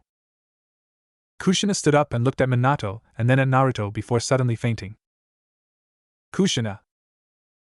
Naruto ducked behind Minato, scared. Was it something I said? Kushina groaned as she slowly opened her eyes and glanced around. Minato sat on a chair near her bed, smiling at her. Hey, you're awake? How you feeling? Minato asked, looking at her. Kushina sat up and smiled as a small blush made its way to her cheeks. I'm feeling better, thanks. She looked at him. Where is Naruto? I left him in the Hokage office with the Sandaime, Minato replied. Kushina nodded and then frowned. What happened? The yellow-clad shinobi scratched his head and grinned. Well, you and Naruto were staring at each other, and you sorta just passed out, Minato said as a way of explanation. Kushina nodded. I see. What happened anyways? Minato questioned, curiosity getting the best of him. It's kinda hard to explain, but there's something I must tell you about Naruto. Kushina looked Minato in the eye, her heart suddenly beating fast. He raised his eyebrow. What may that be? Kushina took a deep breath and then looked at him seriously. She didn't know how she was going to explain it, but she was going to try her best anyways. Naruto is your son. Minato sighed in relief, thinking it was going to be something bad, and then chuckled. Yeah, a lot of people say that. Even I'm starting to think that he is my son. Minato smiled at Kushina and then frowned when she shook her head, her face slightly turning red. No, I mean, he really is your son and mine too. Minato froze, restraining his jaws from dropping to the ground in pure shock as he went stiff. How is that even possible, he stammered. I mean, we didn't even. Minato's face turned a very interesting shade of red that would put all tomatoes to shame just thinking about it, and he looked almost about to faint. Kushina, on the other hand, wasn't doing a pretty good job herself, and she lowered her head, avoiding his eyes. It was logically impossible, wasn't it? It had to be. It wasn't that Minato didn't want to have a child with Kushina, oh no. It wasn't because of that at all. Minato stood up slowly, nice and steady so he wouldn't fall over, and Kushina dared herself to look at him. Where are you going? I'm going to get a DNA test, Minato said as he raced out of the hospital room, fearing that if he stayed there any longer, his heart would suddenly stop beating. Minato waited patiently in the guest room for the test result. His mind was racing, and he was thinking of all the possibilities. Was it really necessary to take the test? Did it really matter anyway? Whether Naruto was or was not his son, he would still love him anyway. Besides, Naruto was going to be living with him now and he adopted him, so that makes him his son, doesn't it? A few medical needs passed Minato to go and treat some patients, and he let out a frustrated sigh. How long does it take them to match some blood samples? The blonde beamed when he saw a young medical need headed his way. He stood up and waited for her eagerly, looking at the file in her hands. As she got closer, Minato felt his heartbeat begin to speed up. This was the moment of truth. He could handle this, couldn't he? Well, we finally got the results. The young medic stopped in front of Minato, a warm smile on her face. She took the file and handed it to him, and Minato accepted it, holding it with great care. Minato took a deep breath and looked down at the results. Maybe all the rumors were true, it was so obvious. Only one word made Minato's heart stop, matched. It was one simple word, and yet it made history. With that one simple word registered in his mind, Minato grinned maliciously before his eyes rolled back in their sockets and he fainted. The young medic gasped quietly, and everyone stopped whatever they were doing and observed the scene. What they saw was something considered an opportunity that only came once. There were a few minutes of awkward silence before everyone went back to what they were doing, and a few medical needs rushed over and proceeded to wake up the blonde. Minato woke up a few minutes later and looked around. He was still in the hospital, and the same young medic Neen was observing him with a worried look on her face. Are you feeling okay? She questioned, and Minato nodded slowly, getting out of his hospital bed and standing up. He rubbed his aching head and then smiled, remembering the test result. So the rumors were true after all. Minato thanked the young medic, and just when he was about to leave, an ANBU appeared in front of him. The Hokage wishes to see you in his office immediately. It's urgent and it concerns Naruto. The ANBU spoke, and Minato's heart skipped a beat. Was Naruto hurt or something? What happened? Is Naruto okay? The older blonde asked worriedly, looking very concerned. The ANBU slightly nodded his head. Naruto is fine, he assured, and the young Junin sighed with relief and then raised his eyebrow in a questioning manner. If Naruto was okay, then what was so urgent about it? Minato turned his attention to the young medic. Thank you for your help, I better go now and see what the hassle is all about. Sure, and you're welcome. She bowed and Minato smiled at her before taking the test result and disappearing along with the ANBU. When the two reappeared in the Hokage's office, Naruto was sleeping peacefully in a small laid-out bed in the corner of the room, and the Sandaime was deeply absorbed into something, a piece of paper in his hand. When he felt the presence of the two, he looked up, a concerned look on his face before thanking the ANBU and signaling for him to leave. The ANBU complied and disappeared again in a puff. So what's up? Minato inquired, helping himself to a nearby chair. The Sandaime walked over to him and handed him the piece of paper he was holding moments ago. Minato, with a raised eyebrow, took the piece of paper and monitored it before looking up at the third. It's a letter from the future, Sarutobi began to explain, and Minato leaned forward, looking fascinated. The future? This ought to be interesting. It is about Naruto. I think you should read it to get a better understanding, Sarutobi suggested, and then went and sat back in his seat. Minato frowned and then inspected the piece of paper before he began to read it. Yo, Minato-sensei. This little child here is Naruto. You might or might not know him already, depending on what time you got this message. He is your son and Kushina's. Naruto was born on the 10th of October, a very terrible day in the history of Konoha. I shouldn't tell you why though, just in case it changes anything, but I guess that's too late now. Minato stopped for a few seconds, looking up at the Hokage, and he signaled for him to read on. I cast a time travel jutsu on Naruto, and that is why he is here/there with you. There is something important you must know. Naruto has the Kyuubi sealed inside of him by you. At this point, the blonde stopped reading once again and his eyes widened in shock. Naruto was holding the Kyuubi inside of him? But wasn't that impossible? Kushina had the nine-tailed beast. And he sealed the demon in Naruto. What was he thinking? Minato turned his attention back to the message again. By the time Naruto gets there/here, he won't remember much, and that's probably what I want. The jutsu would last for as long as a year, so spend as much time as you can with him. P.S. I am so sorry for not fulfilling your last wish. I hope that you would forgive me one day. Kakashi Hatake. Once Minato finished reading the letter, he ran his fingers through his hair and sighed, looking over at the third Hokage. Where did you find this? The third examined Minato before answering. It was sealed on Naruto's back, hid behind the layer of his skin. I just spotted it earlier this afternoon. Sarutobi inhaled at his pipe and sighed too. Minato stood up and looked at the sleeping Naruto. Well, the letter explains almost everything, Minato whispered, and the third eyed him curiously with a raised eyebrow. Almost everything? Yeah, it explains why Naruto doesn't belong to any village and the reason he doesn't have any background history. It also explains the weird and troublesome presence we could sense around him and the DNA test results, but it still doesn't explain why Kakashi made Naruto time travel in the first place, Minato explained, feeling uneasy.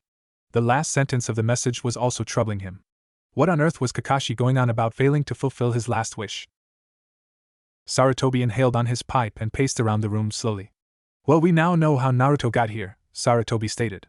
Him having the Kyuubi could be a problem though. Sarutobi looked at Minato seriously. He is your son, Minato.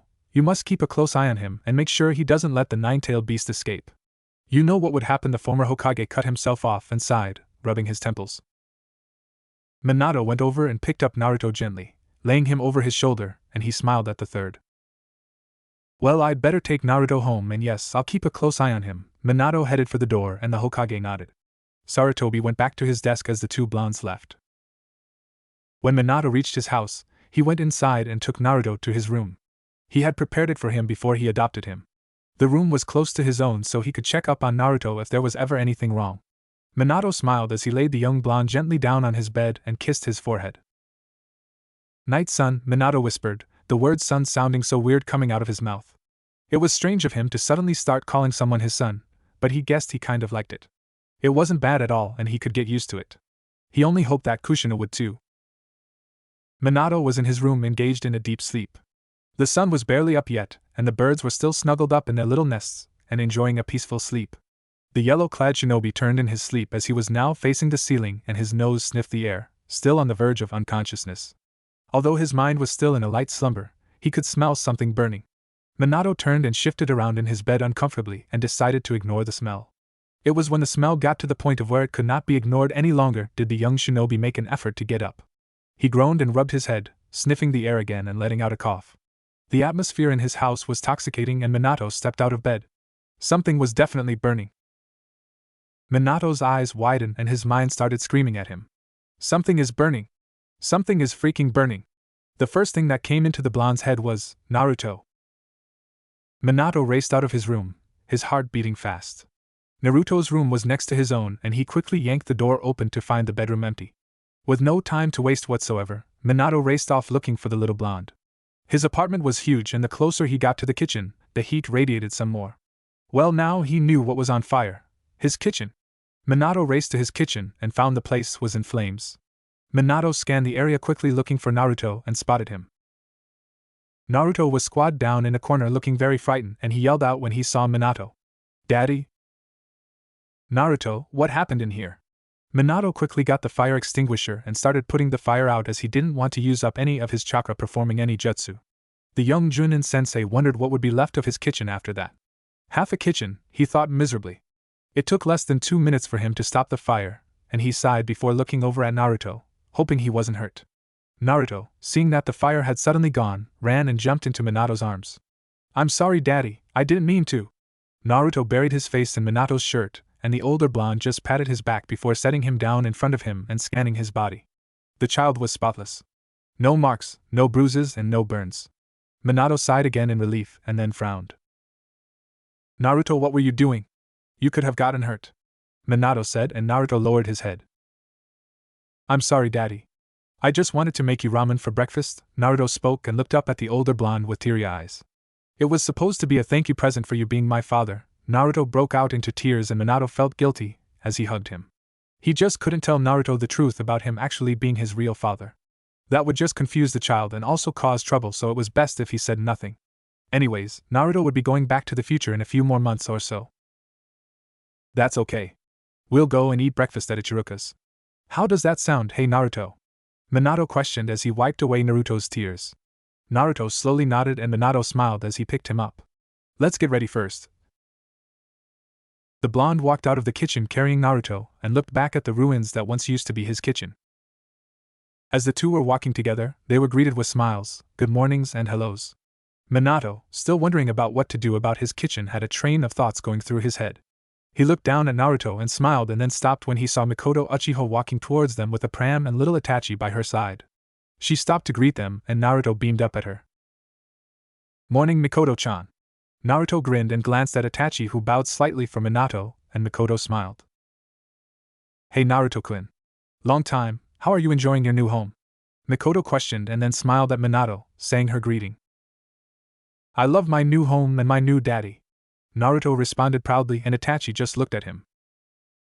"Well, that's good to hear, Naruto-kun.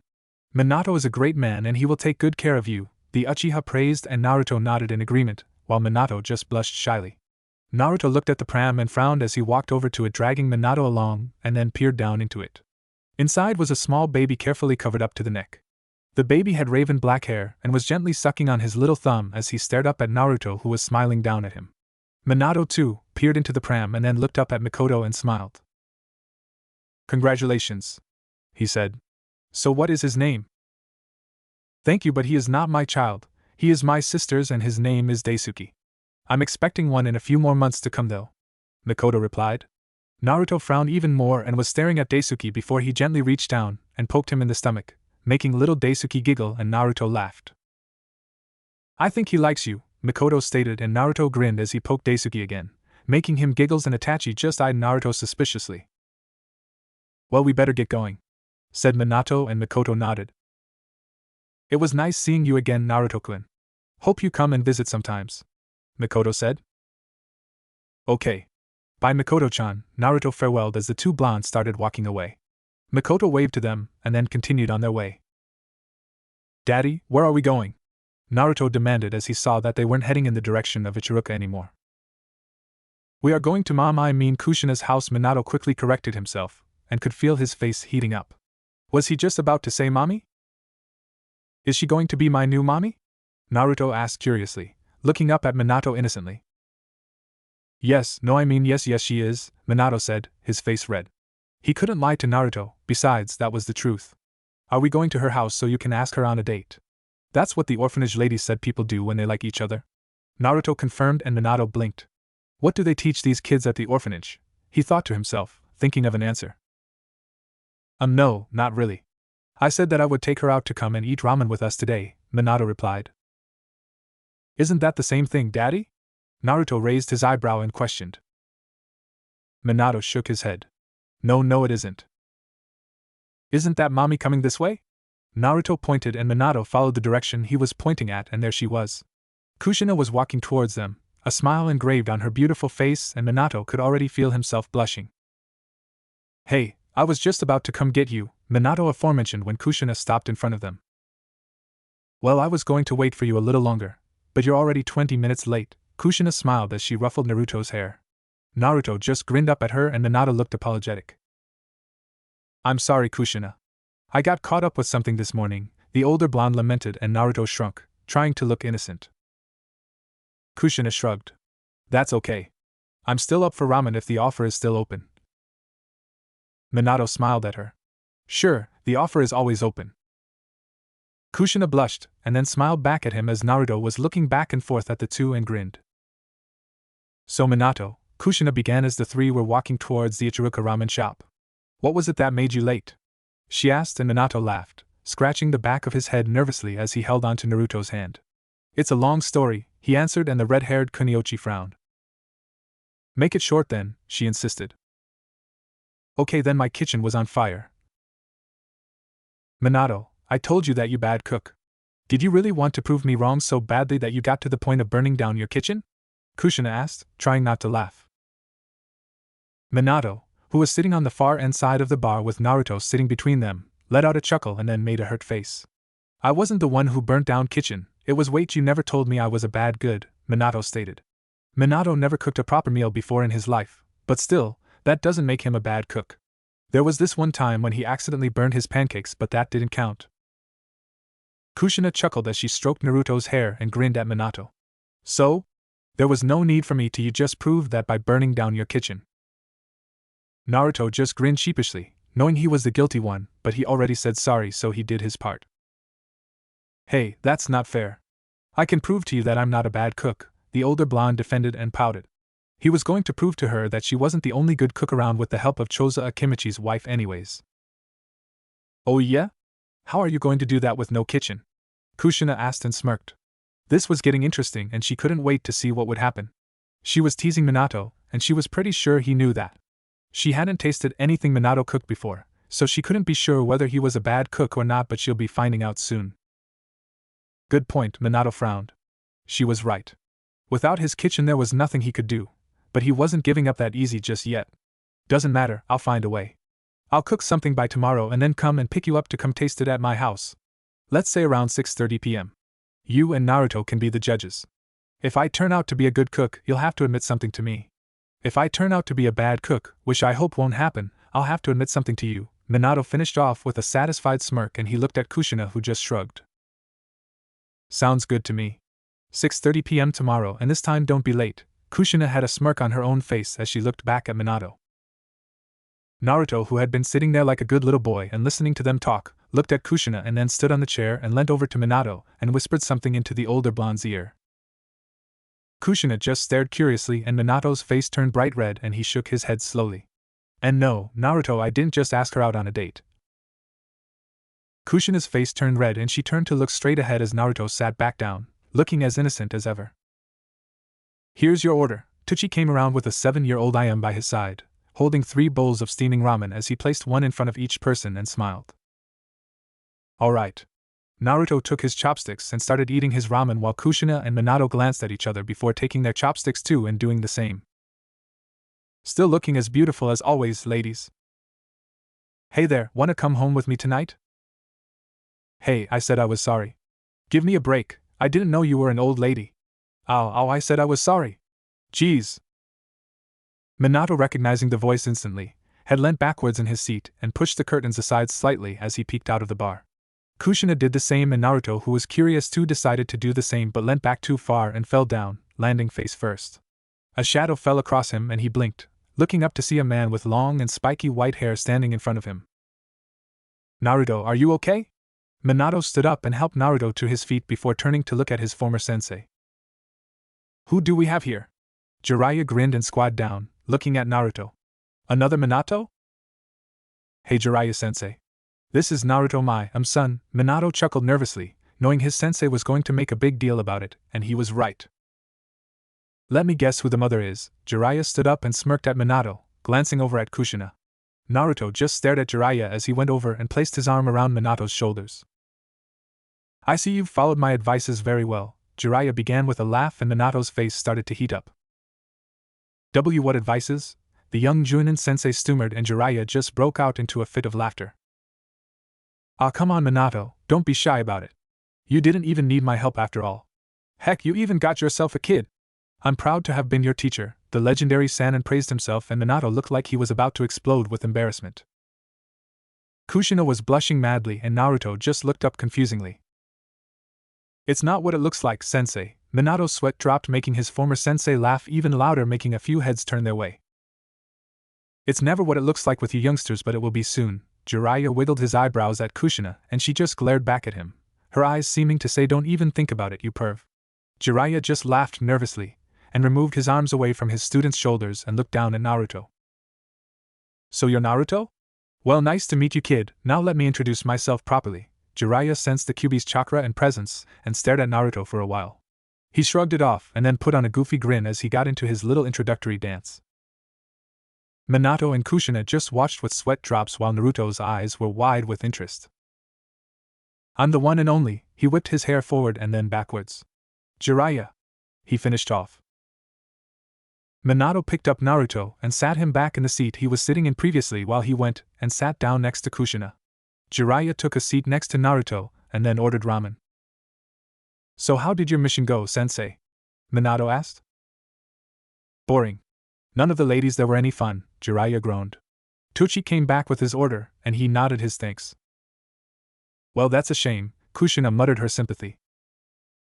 It's okay. I'm glad to be back again, even though I was greeted with a blow to my head with a handbag. Jiraiya shivered, recalling the memory. I should be going to the Hokage's officer to report my mission results, but before I do that, Jiraiya had a smirk on his face as he leaned over and whispered something into Naruto's ears. The little child's eyes widened slightly and brightly as he looked at Minato, who was glaring suspiciously at Jiraiya. Daddy, I know where babies come from, the little blonde taunted excitedly, and Minato's eyes widened. Kushina, on the other hand, was prepared to send Jiraiya to the high heavens and back again as he faced heated up. Oh, Naruto? Where do they come from? Minato asked innocently while giving Jiraiya the death glare. Babies come from chakra. Naruto yelled out proudly, and Minato just blinked while Jiraiya facepalmed himself. No, Naruto. Babies come from. Jiraiya stopped mid-sentence, seeing how murderous-looking Minato had suddenly become, and Kushina looked like she was about to put her nickname into good use. Never mind. Minato stood up and swapped seats with Naruto again. He just couldn't take the risk. I gotta get going now. See you around, Naruto, and you two love birds. Jiraiya chuckled and then stood up and disappeared in a puff, having only eaten half the bowl of his ramen. Minato just sighed and shook his head. I don't get how you haven't turned out to be like him yet, Kushina stated as she finished off her bowl of ramen. How would you know I haven't turned out to be like him already? For all you know, I could be a perv too. Minato smirked at her, and Kushina just rolled her eyes. You're too sweet to be a perv, Kushina responded. Minato blushed. Is that a compliment? Figure it out. Naruto and Minato finished their ramen as Minato stood up and helped Naruto to his feet. Minato paid for the food and Kushina stood up, smiling at the two blondes. Thanks for the ramen, Kushina thanked and gently kissed Minato on the cheek, making him turn red. Why, you're welcome, the older blonde barely managed to say as he reached out and touched his cheek. Well, I'd better be going. I have a mission to go to. Kushina bent down and kissed Naruto on the forehead. Minato nodded and Kushina started walking away from them, then stopped and looked back at them. Oh, and Minato, we need to talk, you know about what? She smiled, blushing slightly. Minato nodded again, knowing what she was talking about. We'll talk about it during our little date, as Naruto likes to call it. Minato and Naruto waved by as Kushina disappeared in a puff. Well, Naruto, you don't mind staying at Makoto's house, do you? I have to go train my students. Minato looked down at Naruto. I don't mind, Daddy. I'm gonna play with Daisuke. Naruto squealed happily. Okay then.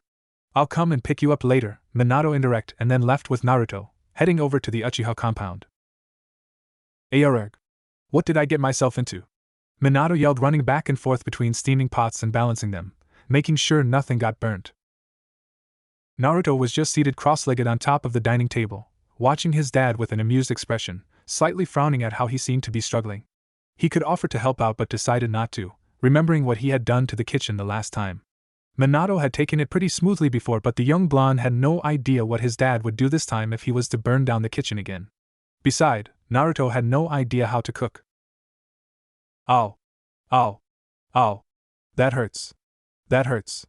Minato began hopping up and down, sucking on his finger. The burn stung like hell and he wanted to yell out some pretty colorful words. Cooking wasn't a piece of cake after all. Naruto hopped off the table and went over to his dad, looking up at the older blonde. Do you need help, Daddy? Minato wiped his forehead with the back of his hand, stirring into a pot, and smiled at Naruto before replying. I'm fine, Naruto. Thanks for your offer anyway. Naruto frowned and then scratched his cheek and he said, Why don't you just go and order ramen? Mommy likes ramen. Am I allowed to call Kushina-chan Mommy, Daddy? The reason I didn't order ramen, Naruto, is because I told Kushina-chan that I would cook a meal myself, and I guess you could call her your mommy. Minato blushed at that, and then went back to his cooking frenzy. Naruto just stood there for a while, watching his dad. After a few minutes, Minato turned down the fire on the pots and looked at Naruto. So how was your day at the Uchiha compound? Did you have fun? Naruto got back on top of the table and shrugged. It wasn't too bad. I had fun with Daisuke-kun and Mikoto-chan was really nice. Naruto brushed his chin and looked up in thoughts. The Uchihas don't talk much, do they, Daddy? Not much, but that's just how they are. What does HN means, Daddy? Itachi-kun used it a lot when I was talking to him. Minato scratched his temple and pouted his lips into a thoughtful manner. He didn't know much about the Uchiha language. Heck, not many people did, except for the Uchihas themselves. Well, you see, son, HN could mean so many different things. It's in the Uchiha language system, I guess. Minato laughed nervously. Naruto just sat there, grinning. The yellow-clad shinobi went back to cooking and then turned back to Naruto. Hey Naruto, do you think you can run to the jobs and buy me some ingredients? I'll write them down on a piece of paper, and you just have to show it to the shopkeeper or assistants. You don't have to if. Would I? Naruto jumped down from the table and beamed up at his dad. Minato quickly scribbled down a few things on a piece of paper and then handed it to Naruto, who was glowing with happiness. Here you go. Make sure to come back soon and don't get into any trouble. I won't, Daddy. Naruto quickly dashed off before Minato could say anything more. A few minutes later, Naruto was back, holding a plastic bag in his hand. He went and handed his dad the plastic bag which had the ingredients in them and then took his previous spot on the table. Sorry that took a while, Daddy. I run into Orochimaru-sen by accident. Naruto scratched the back of his head and grinned widely. Minato put the plastic bag aside and looked over at Naruto, eyebrows raised. Orochimaru, huh? Minato asked.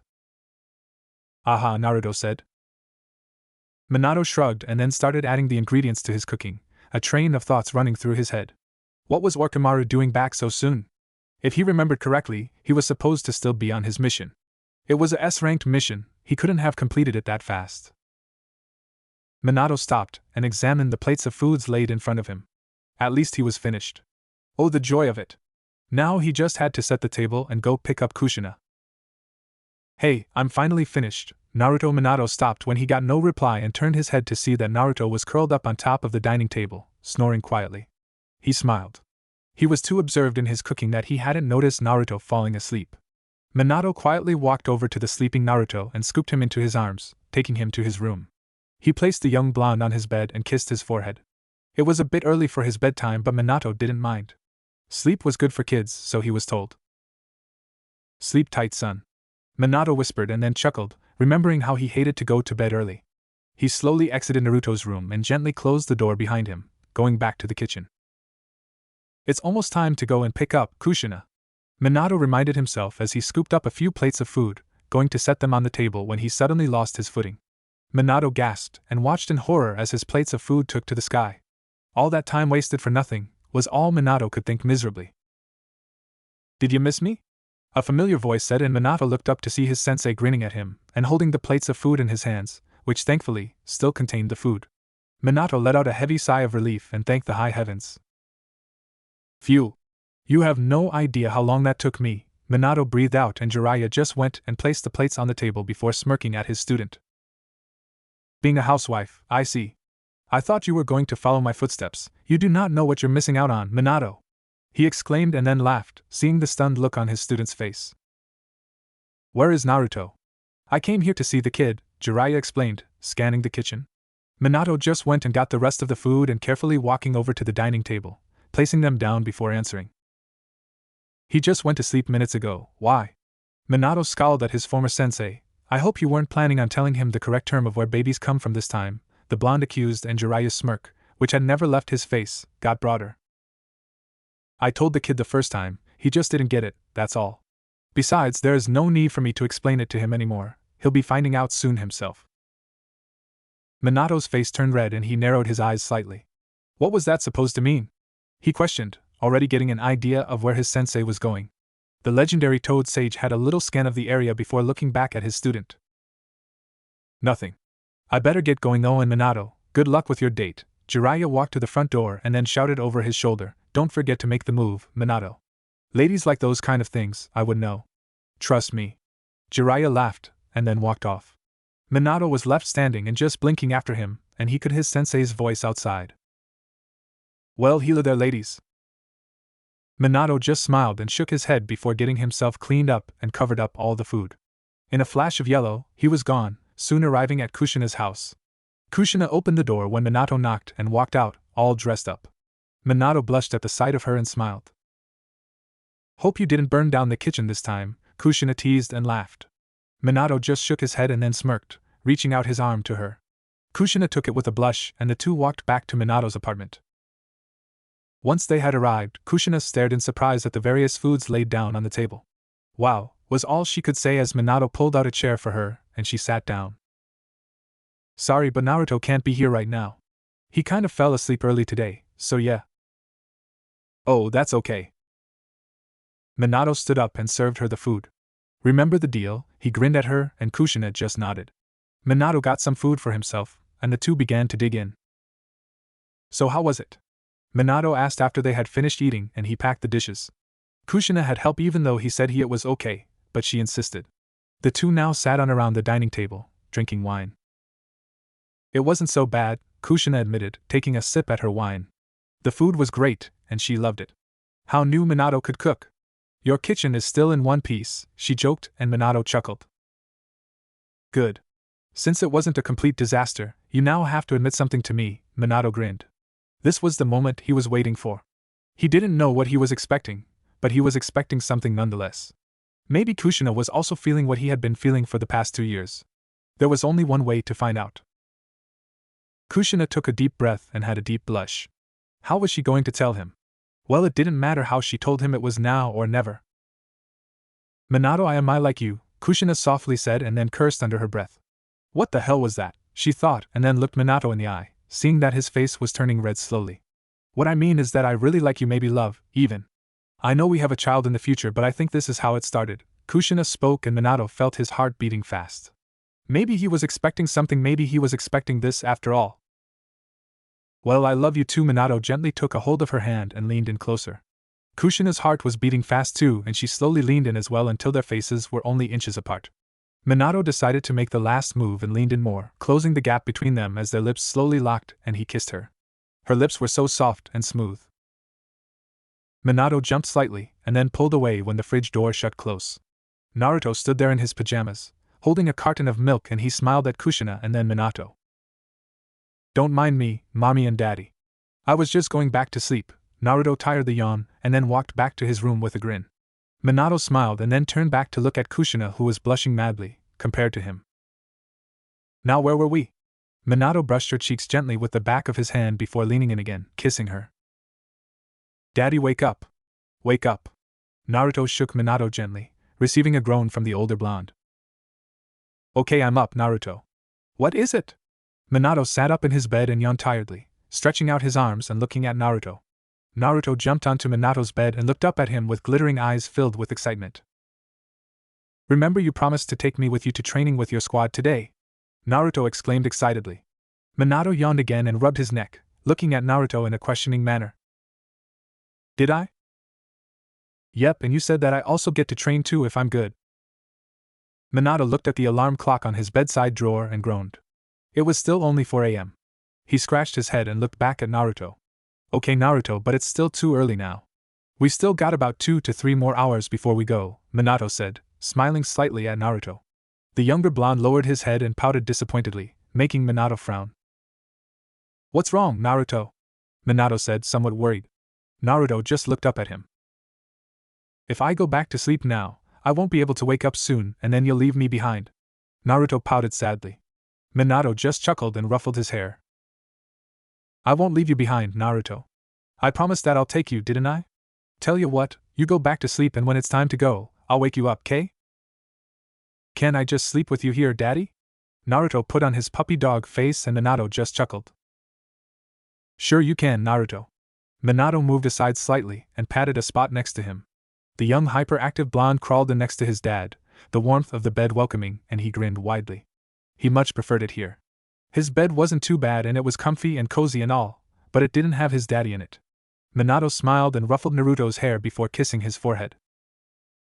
Now get some good sleep, Naruto.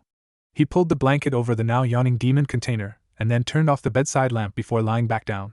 The room was silent for a moment before Naruto spoke. So Daddy, did you and Mommy make babies last night? Naruto's tiny voice questioned in the dark, his voice screaming innocent. Minato's face was as red as a tomato, and he was grateful for the darkness. No, Naruto, we didn't. The young Junin sensei replied, and inside his head, a voice was yelling angrily, Damn you, Jiraiya sensei. He remembered what had happened last night, and that brought a smile to his face. It was probably the best night of his life, but he knew there was more to come. They only got as far as the kissing though, and after they had finished, he had taken Kushina back to her house and they had kissed there for a while before he came back. Whenever he closed his eyes, a picture of her would appear in his head. Minato smiled. I love you, Daddy. I love you too, Naruto. Ah, Naruto-kun, you're so cute. Rin commented and gently pulled on Naruto's cheek, making the younger blonde grin.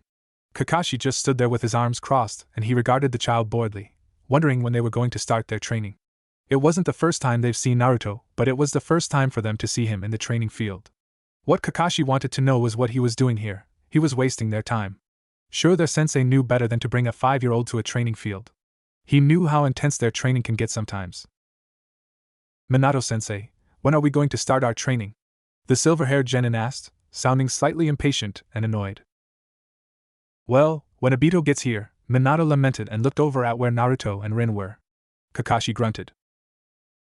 I don't even know why he's bothering to become a ninja if he is constantly late, the Hatake muttered quietly to himself. If Obito wasn't going to take things seriously, then he ought to just quit now.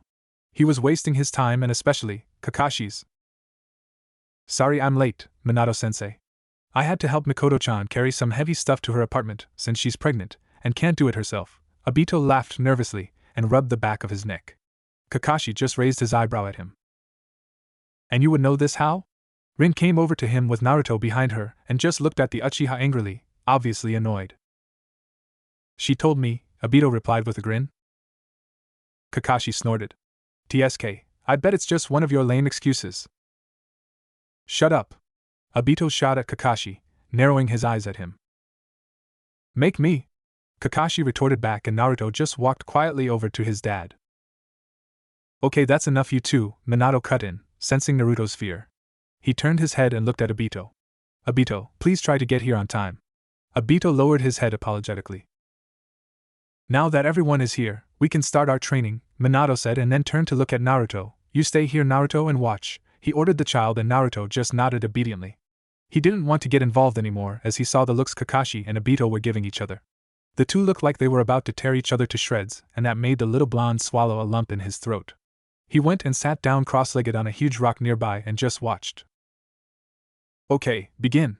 Minato's voice commanded, and soon the entire field was filled with the sound of metal against metal. Naruto watched fascinatedly, and soon his fear subsided and was replaced with excitement. Being the good little boy he was, Naruto remained where he was and didn't interfere.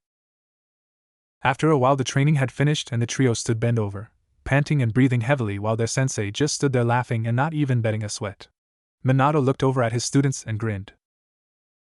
Better than last time, I must say. You are all improving pretty fast. He stated matter of fact. His students just smiled up at him, exhausted, and Naruto ran over to him, jumping into his arms. Minato swirled Naruto around and grinned as the child laughed. Daddy, Daddy? That was awesome! Do it again, do it again! Naruto shrieked excitedly, making Minato chuckle and Obito gawp at him incredulously. Hell no! There is no way I'm doing that again. I'm all out of chakra. The Uchiha explained and sighed with exasperation. Well, I'm not, Kakashi mentioned, and then a smug smirk slowly made its way onto his lips.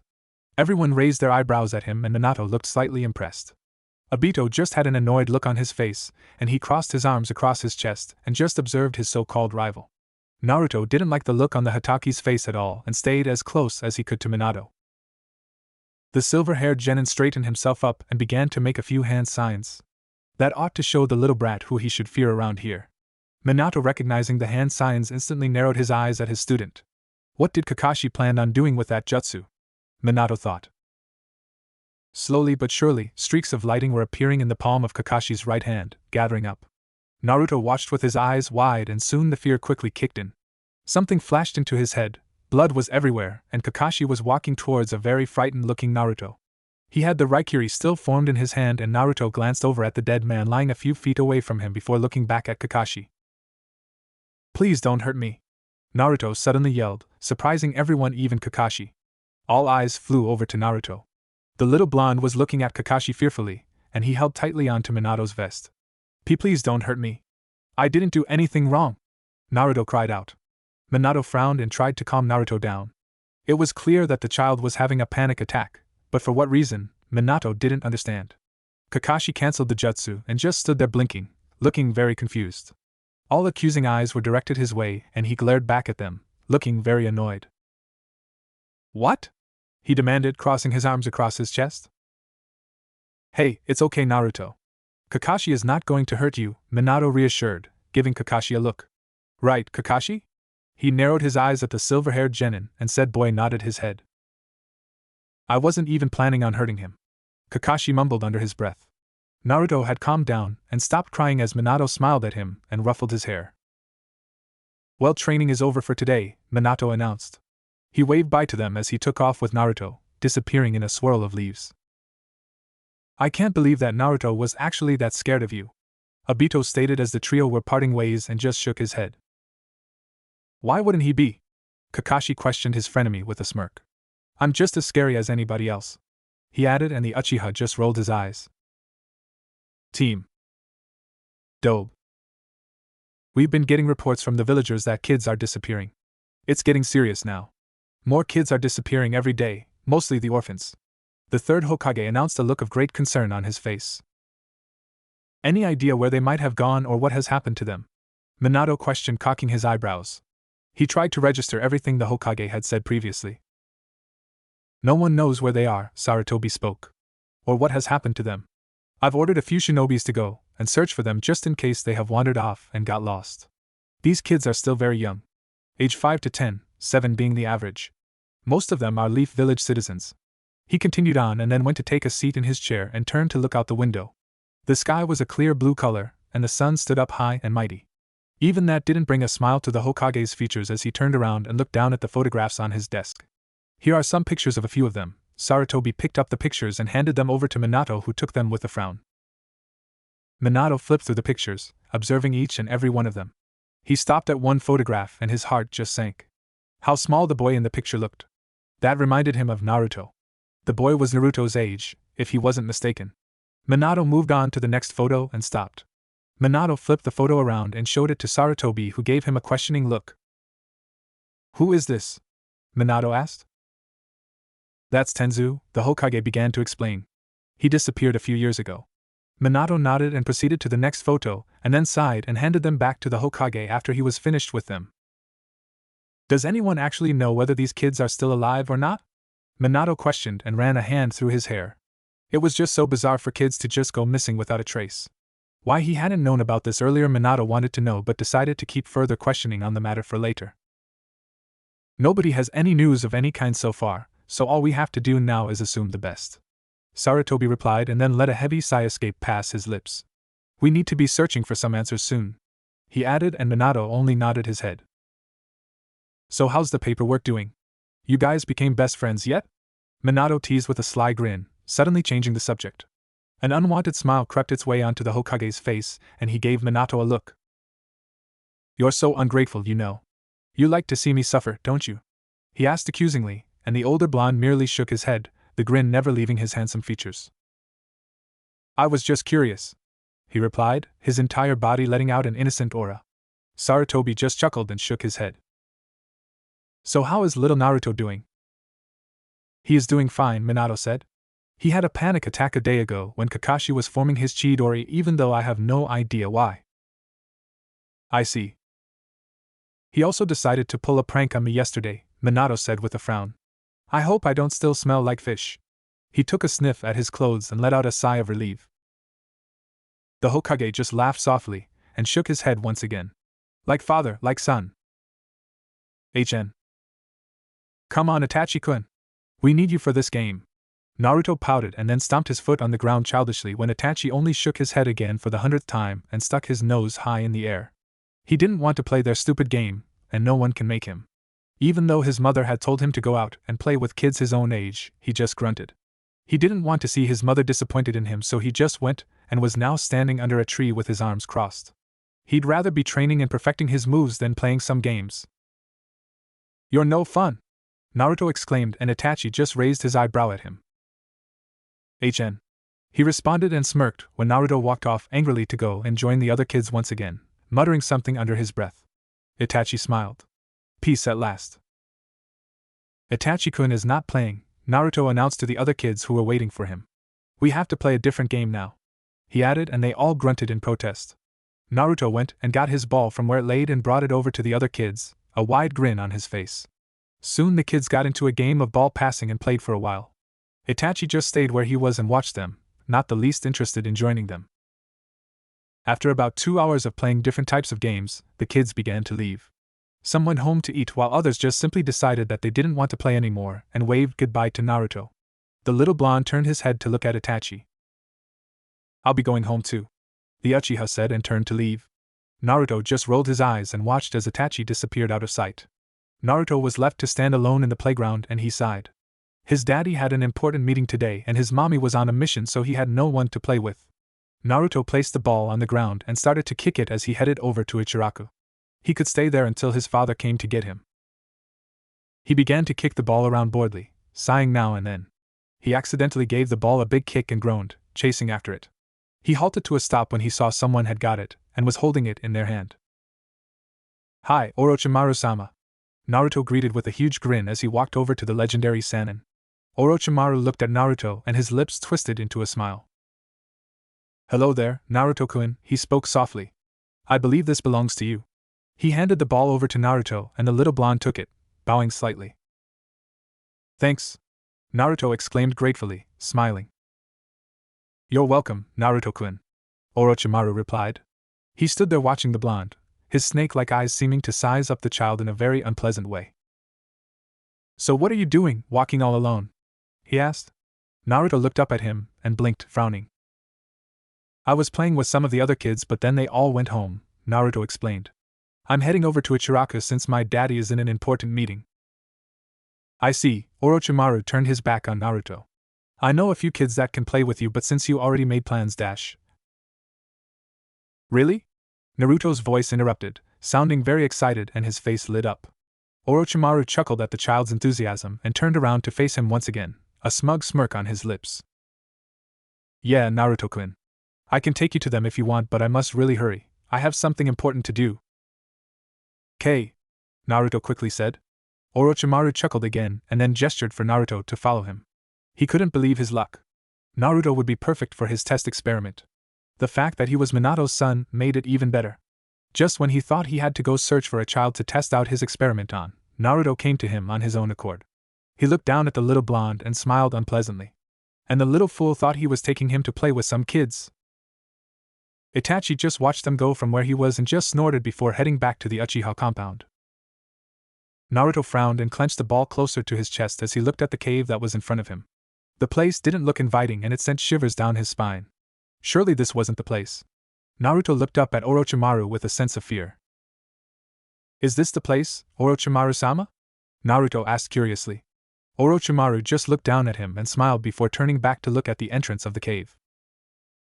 Yes, Naruto-kun, the kids are in there playing. Now come on, follow me, he said and then began to walk into the cave. Naruto swallowed and followed behind, and surely, the inside looked scary just like he had thought. Lights flashed on and Naruto blinked, surprised. Soon the appearance of the cave changed and Naruto looked around at the new surroundings. The place looked like a lab or a lair of some sort. Naruto stared in awe, not really seeing the true purpose of the place. Cool, Naruto said, his mouth opened slightly as he just looked around. Just don't touch anything, Naruto-kun, Orochimaru inquired and continued walking, Naruto following behind him in suite. The black-haired legendary Sin opened a door and walked in. I like this cave, Naruto commented, entering after Orochimaru. It even has doors. The kids are in the next room, Orochimaru said, looking over his shoulder at Naruto. The little blonde was happily looking away at the stuff, trying so hard not to touch anything. Orochimaru led Naruto to the room where the kids were supposedly at and smiled at him. Have fun, Naruto-kun. I will come and get you and take you back to your father once it's time to go, okay? Naruto nodded slowly, not really liking the idea of being left alone, but at least he had some kids to play with him. Where were they anyways? Well, goodbye, Naruto-kun. I'll come back later. And with that, the door behind Naruto shut close and Orochimaru was gone before the little blonde had a chance to protest. Naruto blinked once and then twice. Looking around the small and almost empty room, Naruto frowned. Where were the kids? He wondered. Just when he was about to turn around and leave, a figure stepped out of the shadows and was looking at Naruto intensely. Hello, Naruto greeted with a warm smile and only received a blank expression from said stranger. The boy, who was about 2 to 3 years older than Naruto, scolded at the child and just looked at him, and he opened his mouth to speak. Who are you? The boy asked. Naruto grinned. I'm Naruto Namikaze Uzumaki, he said proudly and then blushed. Well, I'm not an Uzumaki yet, but Daddy says that he really likes Kushina-chan. So that means they are going to get married and make more babies just like me and be together and kiss and do all those stuff mommies and daddies are supposed to do, and then I will become an Uzumaki. The boy just blinked and gave Naruto a strange look before his expression went blank again. What are you doing here? He asked sternly. I'm here to play games until my daddy finishes with his meeting, Naruto replied, still grinning. The boy only continued to stare at him weirdly, and he just cocked his eyebrow. Games? He asked incredulously. Naruto nodded. Yeah, Naruto responded and then looked at the boy. What's your name? He asked. Said boy frowned at him and went silent for a while before answering. My name is Tenzu. So where are the other kids, Tenzu-kun? Naruto looked around, wondering if some of them were playing hide-and-go-seek since he couldn't see any of them. Orochimaru-sama said there would be some kids here to play with me since the others went home and Itachi-kun was no fun at all. He says HN? To almost everything. HN. That and HN. This. Naruto said, annoyed. Everything suddenly became clear to Tenzu and he looked at Naruto. It was obvious that the child had no idea what was going on. He thought he was just there to play games with other kids. Naruto, you need to get out of here now. Minato was going crazy. He was losing his cool and his mind. Where could Naruto have gone off to? There was not a place in Konoha that he hadn't searched. Day and night, he hadn't been able to sleep for the past 3 days. He looked worse than he ever had in his entire life. It's all my fault. Minato blamed himself. If I hadn't left him behind for that meeting, this would never have happened. But where could Naruto have gone? He would never wander off alone. Never. Maybe we should go back and return to the search tomorrow, one of the ANBU suggested. The rain is starting to pick up and it's getting dark. Soon it would be hard to see anything and we have already wandered off further away from Konoha's boundaries. He continued. In a blinding second and in a flash of yellow, Minato was in front of the ANBU and had him in his grips, eyes flashing dangerously. Go back. Are you crazy? Minato blurted out, his grip tightening around the ANBU's collar. My son is out there. For all we know, he could be starving to death. Freezing even. It's been 3 days, goddammit. 3 bloody days. I'm not going back until I find him. Minato shouted, his face heating up. Everyone around was quiet. This was not him, not the Minato they knew. He was acting so different. The rain was beating down hard on them, washing away at their bodies and no one spoke. I'm sorry, the ANBU in Minato's grip spoke. Despite his mask, they could tell he was shocked. Minato let go and turned his face away. He was furious and angry. The rain made his blonde hair stick to his face, and he brushed it away harshly, and continued leaping through the trees again. The rest of the ANBUs just followed behind him in suite, all silent and none willing to speak. Please, Naruto, Minato pleaded in his head. Please be safe, please. Orochimaru-sama, are you sure this is safe? A male voice questioned. Naruto was peering out in a small crack in the door as he listened in on their conversation. His face was tear-stained and Tenza stood beside him, trying to hear what was going on as well. Of course it's safe, Orochimaru spoke and then chuckled, his voice sending shivers down Naruto's spine. Why wouldn't it be?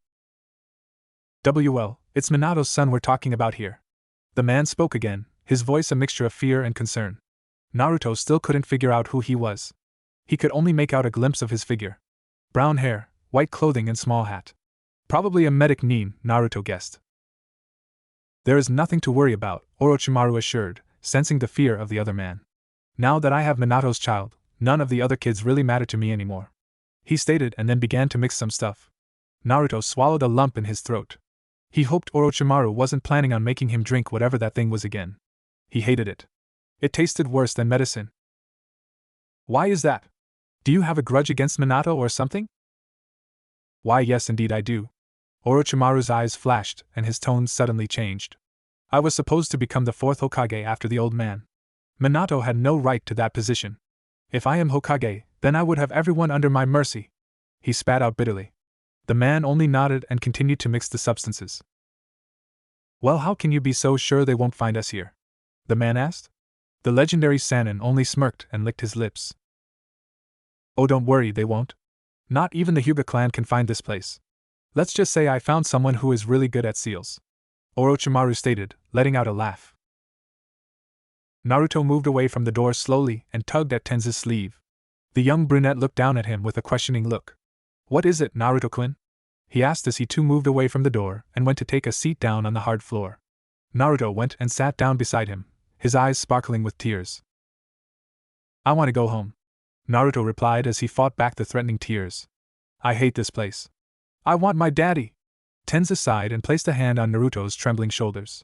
It was easy for him. He'd lived there for as long as he could remember. It was probably hard for Naruto. 3 days ago, when he had told the blonde about the purpose of the place, he hadn't really believed him.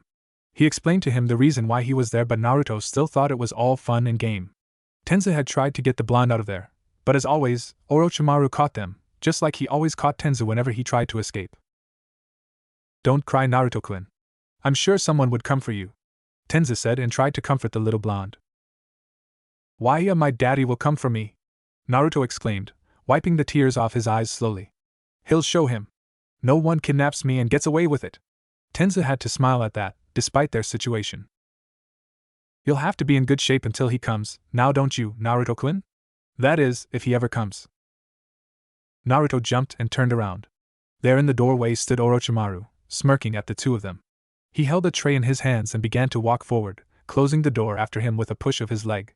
Tenza stood up and grabbed Naruto, shoving him behind him and glaring at Orochimaru. Stay away from him, Tenza demanded, sounding a little foolish and stupid. He knew it was no use. Orochimaru only chuckled at him and continued forward. Now don't be like that, Tenza-kun. He spoke and placed the tray down before grabbing Tenzu and pushing him aside, leaving Naruto defenseless. His devil-like tongue slashed out, flicking over his lips, and he smirked. Naruto's eyes were wide and he moved back slowly. He didn't know when he had become so afraid of Orochimaru. If you hurt me, I'll tell my daddy, Naruto said in an attempt to defend himself. Orochimaru just laughed and gently caressed Naruto's chin, making the little blonde flinch. Tenzu tried to push him away from Naruto, but Orochimaru just pushed him away. And what would your daddy do to me? Naruto-kun? Orochimaru asked mockingly. Heal Naruto was almost to tears again. Orochimaru frowned and wiped away the tears that were now rolling down Naruto's tan and whiskered cheeks. Ah, don't cry, Dash.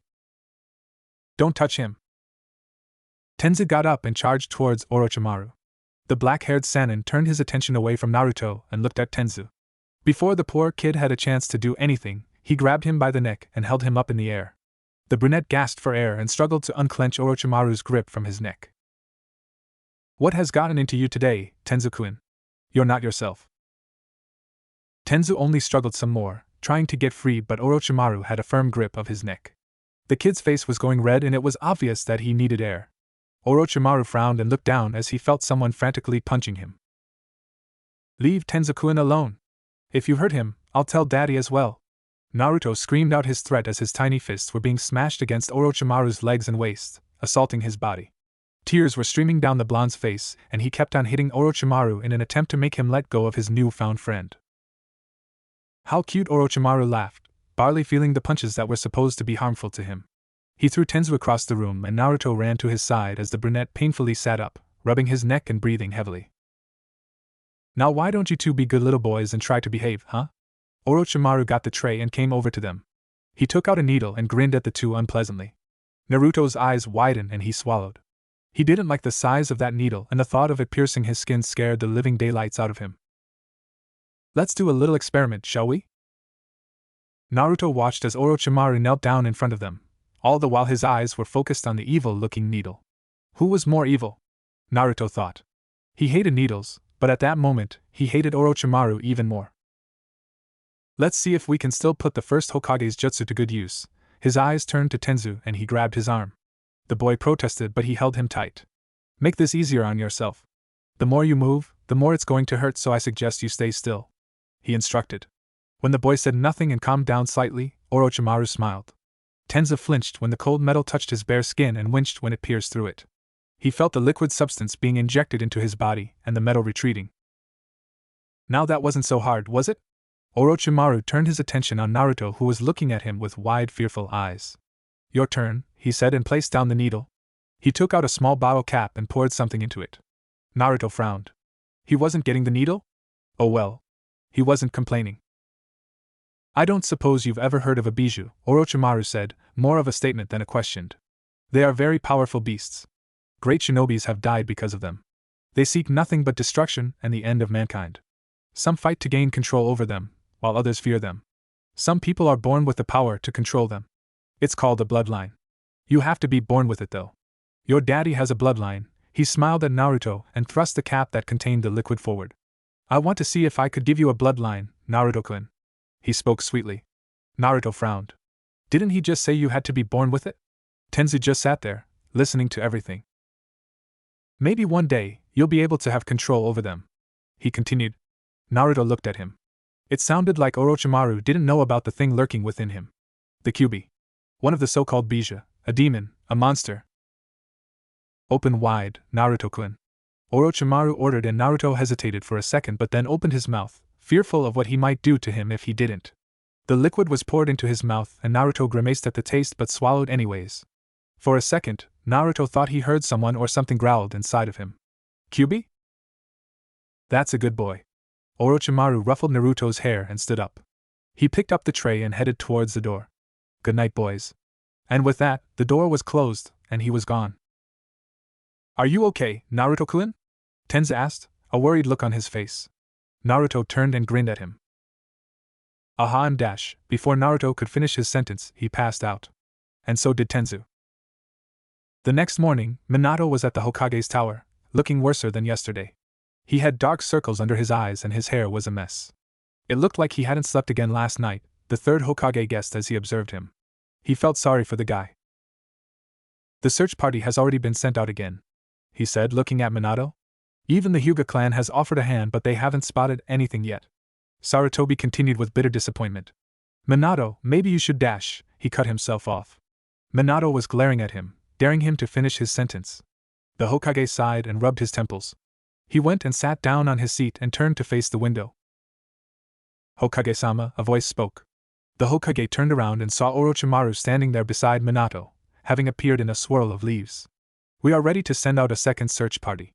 Jiraiya will be leading them," he informed, and the third just nodded. Orochimaru glanced at Minato and tried to hold back his laughter. The look on Minato's face was just priceless. Oh, the joy of it! He loved to see him at his misery. "Thank you, Orochimaru. You may go," the third said, and Orochimaru bowed before disappearing. "I should be going too," Minato said quietly. Then Sarutobi had ever heard him speak. Just when he was about to leave without another word, the door flew open and Kushina charged in. "Where is my son?" she demanded, her face flushed. She looked angry, Dangerous and murderous even. Minato blinked and just stared at her. Kushina? Upon hearing her name, Kushina turned around slowly. The next thing Minato knew was that he was being held by the collar of his shirt. You, Kushina accused as she pushed Minato against the wall, her face only inches away from him, and she glared. How could you? Why did you leave Naruto alone? She demanded. She couldn't believe Naruto was missing and couldn't be found. As soon as she heard about the news, she had abandoned her mission and raced back to Konoha as fast as she could. She had grown very close to Naruto over this few months.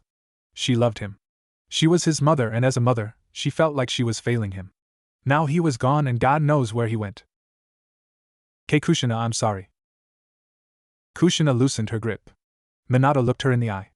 I know it's my fault and I'm sorry. I promise I'll bring him back no matter what it takes. I'll find him, believe it, he said. Kushina let go of him. Her eyes never left Minato though as she spoke. I'm coming with you. He is my son too and I love him as much as you do. We have a connection and I'm going to use that connection to my advantage. Sarutobi and Minato watched her as she shut her eyes close. She began to concentrate really hard, her fists clenched on her sides. And there she was. Mindscape. Kushina opened her eyes and blinked. She was exactly in her and Naruto's mindscape. She began to walk slowly to where the Kyuubi was and hoping to find Naruto there. As she neared, she saw the cage and the Kyuubi. Naruto was lying down in front of the cage, the Kyuubi glaring down at him. Kushina quickly ran over to him and scooped him up, hoping that he was just sleeping and not dead. To her relief, Naruto opened his eyes when she shook him gently. He blinked once, then twice. Mommy! He flung his arms around Kushina's neck and hugged her tightly. She hugged him back, holding back the tears. I'm scared, Mommy. Where is Daddy? Naruto asked. Kushina pulled out of the hug and looked at Naruto. Daddy and I are really worried about you, Naruto-kun. Where are you hiding? She asked. Naruto looked back at her and frowned. I'm not hiding, he said. Orochimaru-sama won't let us leave. Kushina's eyes widened. Orochimaru? The Kyuubi just laughed loudly. Stupid humans. Minato was out of the door the moment Kushina finished talking. He ignored the Hokage's yells and warnings not to go and do anything stupid and just ventured out. Of all the people, he hadn't expected Orochimaru to be the one to go and kidnapped his child. His child, damn it! He didn't care what reason Orochimaru thought he had for taking Naruto, but he was planning on bringing him back. 3 days of blaming himself, misery, and no sleep was enough. The third cursed as he stared at the door. The blonde just rushed out off and he turned to look at the redhead Kuniochi that still stood in his office. Kushina. Go and make sure Minato doesn't do anything he will come to regret, he warned, sighing and rubbing his temples. Yes, Hokage-sama, Kushina replied. The redhead bowed respectfully to the third before disappearing out of sight. She was angry and pissed, and as she leapt after the older blonde, she thought back to what Naruto had told her while she was in their mindscape. She had barely got a chance to ask Naruto more questions of what was going on when everything began to fade away. But all that mattered was that she knew where he was. Sarutobi went and sat down on his chair and turned it around so he was looking out the window. And so his suspicions were confirmed then? He sighed and stroked his chin, blowing on his pipe. If what Kushina had said was the truth, then maybe Orochimaru was behind the disappearance of the other kids as well? Naruto woke up and slowly rubbed at his eyes. The room was dark and the only light came in from the small window high up against the wall. The sunlight was dim, and it made no difference to light up the dull atmosphere that surrounded the room. Looking around, the little blonde spotted Tenzu, who was now slowly starting to wake up himself. Tenzu-kun! Naruto shouted, running over to the brunette. Are you okay? Said boy groaned and sat up, looking around as well. Yeah, Naruto-kun. I'm okay. He looked the child over. And you? The blonde nodded his head, grinning despite their situation. The brunette sighed in sheer relief and smiled. That's good. He frowned and looked down at his arm, remembering the needle, and his face retorted in disgust. He had no idea what Orochimaru had injected into him, but whatever it was, he was sure he wouldn't like it. We need to get out of here, he suddenly informed, getting to his feet and dusting himself off. He looked down at Naruto and tilted his head slightly. I know you already said you're okay, but do you feel weird in any way? He asked. Naruto frowned, looking at Tenzu in a questioning manner. I'm talking about the stuff Orochimaru poured down your throat. Does it make you feel weird? He clarified. He felt weird himself, and when Naruto shook his head gently, he only sighed. Ah well, I was just wondering. He moved to the door and creaked it open slightly, peering out. The place was quiet and Orochimaru seemed to be out. They could plan their getaway now, but there was a big chance that they'll get caught again. Mommy and Daddy are coming to get us, Naruto said, watching Tenzu. The boy blinked and turned around. Oh? Are they now, Naruto-kun? And where did you get such a ridiculous idea? A familiar voice said from behind Tenzu, making him jump. He quickly moved back to where Naruto was standing and stood beside the younger boy, glaring at Orochimaru's figure. The black-haired legendary Sannin laughed, smirking at the frightened state of the two boys in front of him, and he moved forward, making them take a step back. Now what was it that you said about your parents coming to rescue you? He mocked, stopping in front of Naruto, and taking his small round face in his hands. I talked with Mommy, and she is going to tell Daddy that you won't let us leave. She said they are going to kick your ass and take me and Tenzu-kun back. Naruto exclaimed fearlessly, sticking his tongue out at Orochimaru. Orochimaru only chuckled and patted Naruto's head. You shouldn't be using that type of language, he said. He glanced at Tenzu and smiled, putting a tray of food down in front of the two. If you two are hungry, help yourself. He turned his back on them and started heading out. I'll be going now. There's a search party for you going on, Naruto-kun. He smirked and chuckled darkly again, opening the door and stepping out. I don't want to waste any time, now. And with that, he closed the door and was gone. Once the older male was gone, Tenzu turned to Naruto and began wiping his face off. He didn't know when he had become so protective of him. Naruto just frowned and looked at Tenzu, who shrugged innocently. What? I don't like that pedo touching you, he stated, and earned another frown from the blonde. What's a pedo? Naruto asked curiously. Tenzu blinked several times before he suddenly realized again the boy was only 5 years old. You know a pedos. People like Orochimaru, people that, he frowned, don't worry about it anyways. Oh okay. Naruto shrugged and then looked down at the tray of food. He was really hungry, and so he squatted down and examined the food more closely. He noticed that it was rice instead of ramen and felt disappointed. He shrugged and took the chopsticks. Taking a small amount of the cooked rice, he brought the chopstick close to his mouth and was just about to eat, when... Don't eat that! Tenzu shouted. For all we know, it could be poisoned. Naruto instantly dropped the chopsticks and moved away from the food, pouting up at Tenzu. But I'm hungry, he whined. Well, better safe than dead, Tenzu inquired. Let me make sure it's okay to eat. He sighed and looked down at the food. He took the extra chopstick and got a bit of the rice. Swallowing slowly, he placed rice in his mouth and chewed for a few seconds before swallowing. He had become a big brother figure to Naruto over these 3 days, and as a big brother, he was going to make sure his little brother doesn't get poisoned. Naruto just stood there and watched Tenzu. The boy stayed squatted near the food, looking as if he was waiting for something to happen. After waiting quietly for about 2 minutes and nothing seemed to be happening, the brunette smiled at Naruto. I guess it's not poison then. Well, I'm still alive. Tenzu chuckled nervously, and then picked up one of the bowl of rice and handed it over to Naruto, and then took the other one for himself. You can eat it with the soup, Tenzu sighed, nodding down at the bowl of soup still on the tray. Naruto nodded and did just that as they began eating. I still love ramen better, Naruto stated, but didn't complain more as he continued eating along with Tenzu. Are we close? Minato asked anxiously, leaping from tree to tree, Kushina right by his side. The two had decided to go on alone and let the search party continue to search. Yeah, just ahead. A few more meters and we'll be there, Kushina asked, increasing her speed to be level with Minato. Naruto said it was a cave, right? Minato asked, glancing over at Kushina. She nodded her head slowly. Yep. The two continued to leap until soon a cave came in view.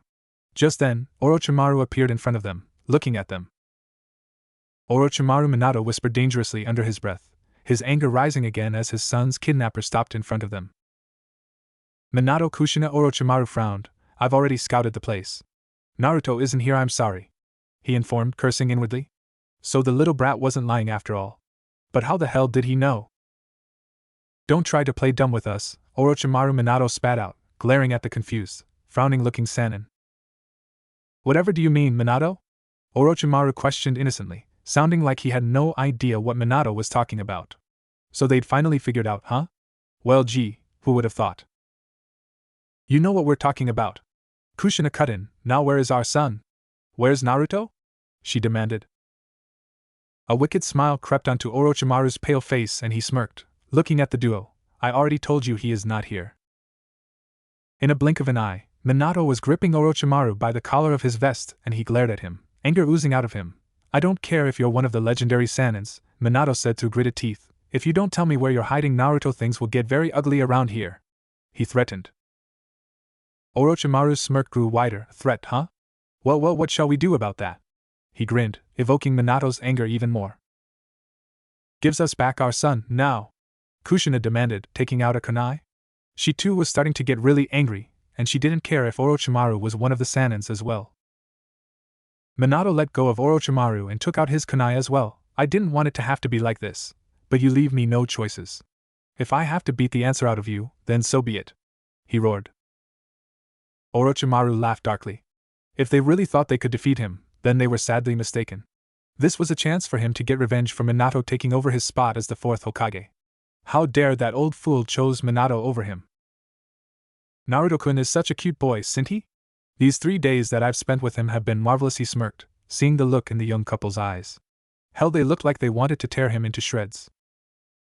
I wonder how he's doing right now in that dark and lonely room. Maybe he's dead.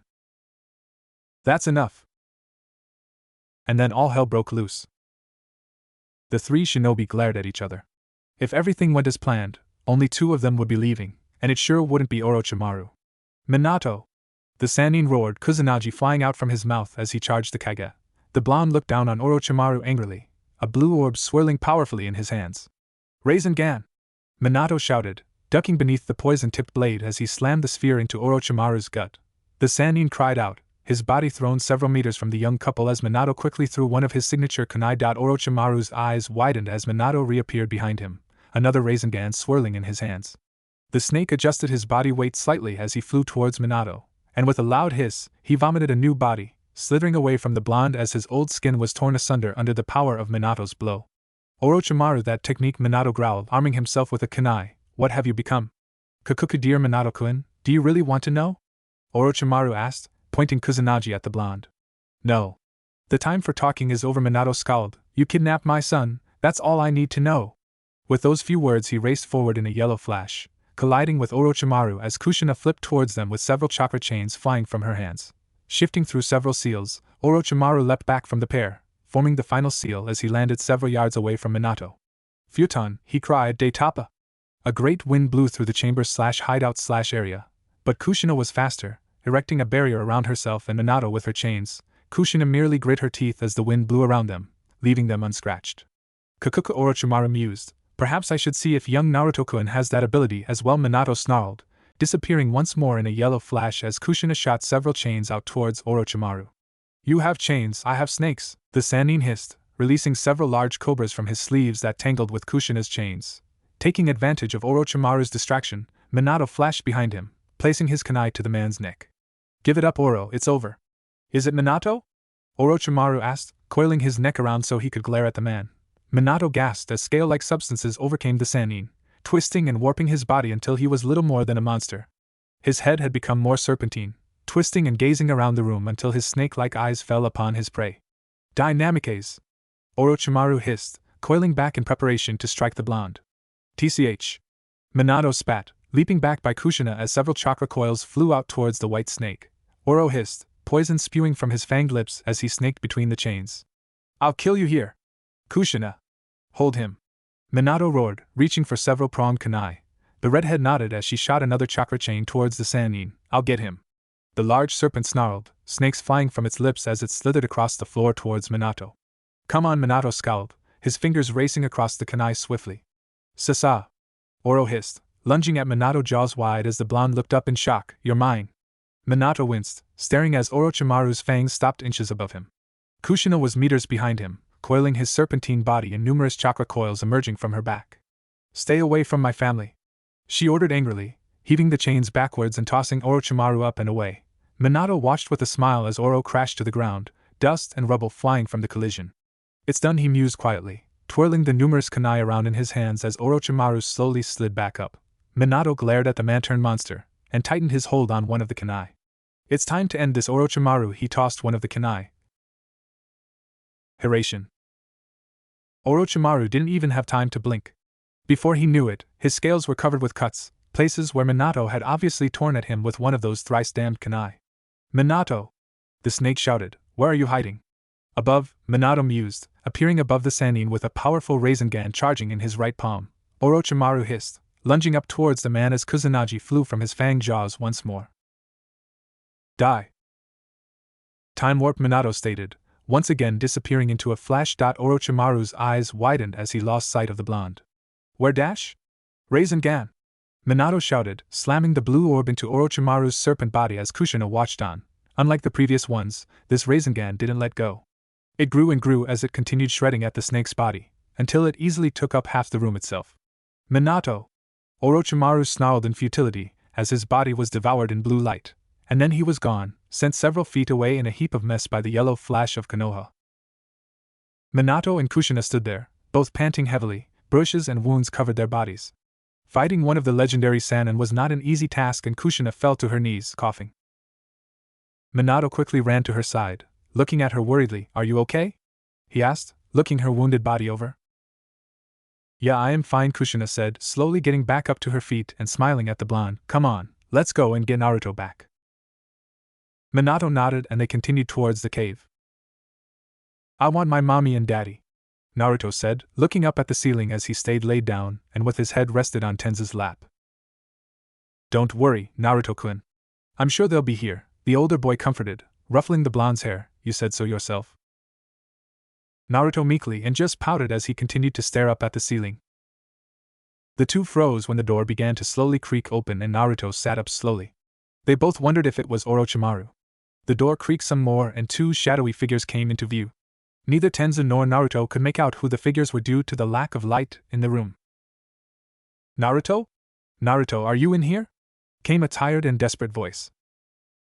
Daddy? Naruto? Daddy? Naruto jumped into Minato's arms as soon as he could make out their figures, almost knocking the older blonde down. Minato, realizing that it was really Naruto in his arms, wrapped his arms around the younger blonde tightly and hugged him close to him, making sure not to hug him too tight. Oh Naruto, I'm so glad you're okay, Minato mumbled, patting the back of the now crying Naruto. I miss you very much, Daddy and Mommy as well, Naruto cried and pulled back and looked over at the second figure. Kushina smiled sweetly over at Naruto and the boy reached out his arms to her. Mommy.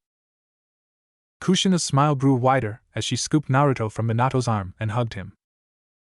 Tenzu stood there, looking over at the happy family and smiling slightly. He wished his own parent could have done that to him and rescued him years ago. He sometimes even used to wonder if he had parents. But that was just a silly thought. Of course he had parents, he just didn't know if they were dead or alive. I told you they'd come, Naruto-kun, he said, making the trio stop their family reunion and look over at him. Naruto only grinned at him happily while Minato and Kushina just blinked at him. They were too absorbed in Naruto, they didn't even notice he was there. Who's your friend, Naruto? Minato asked curiously.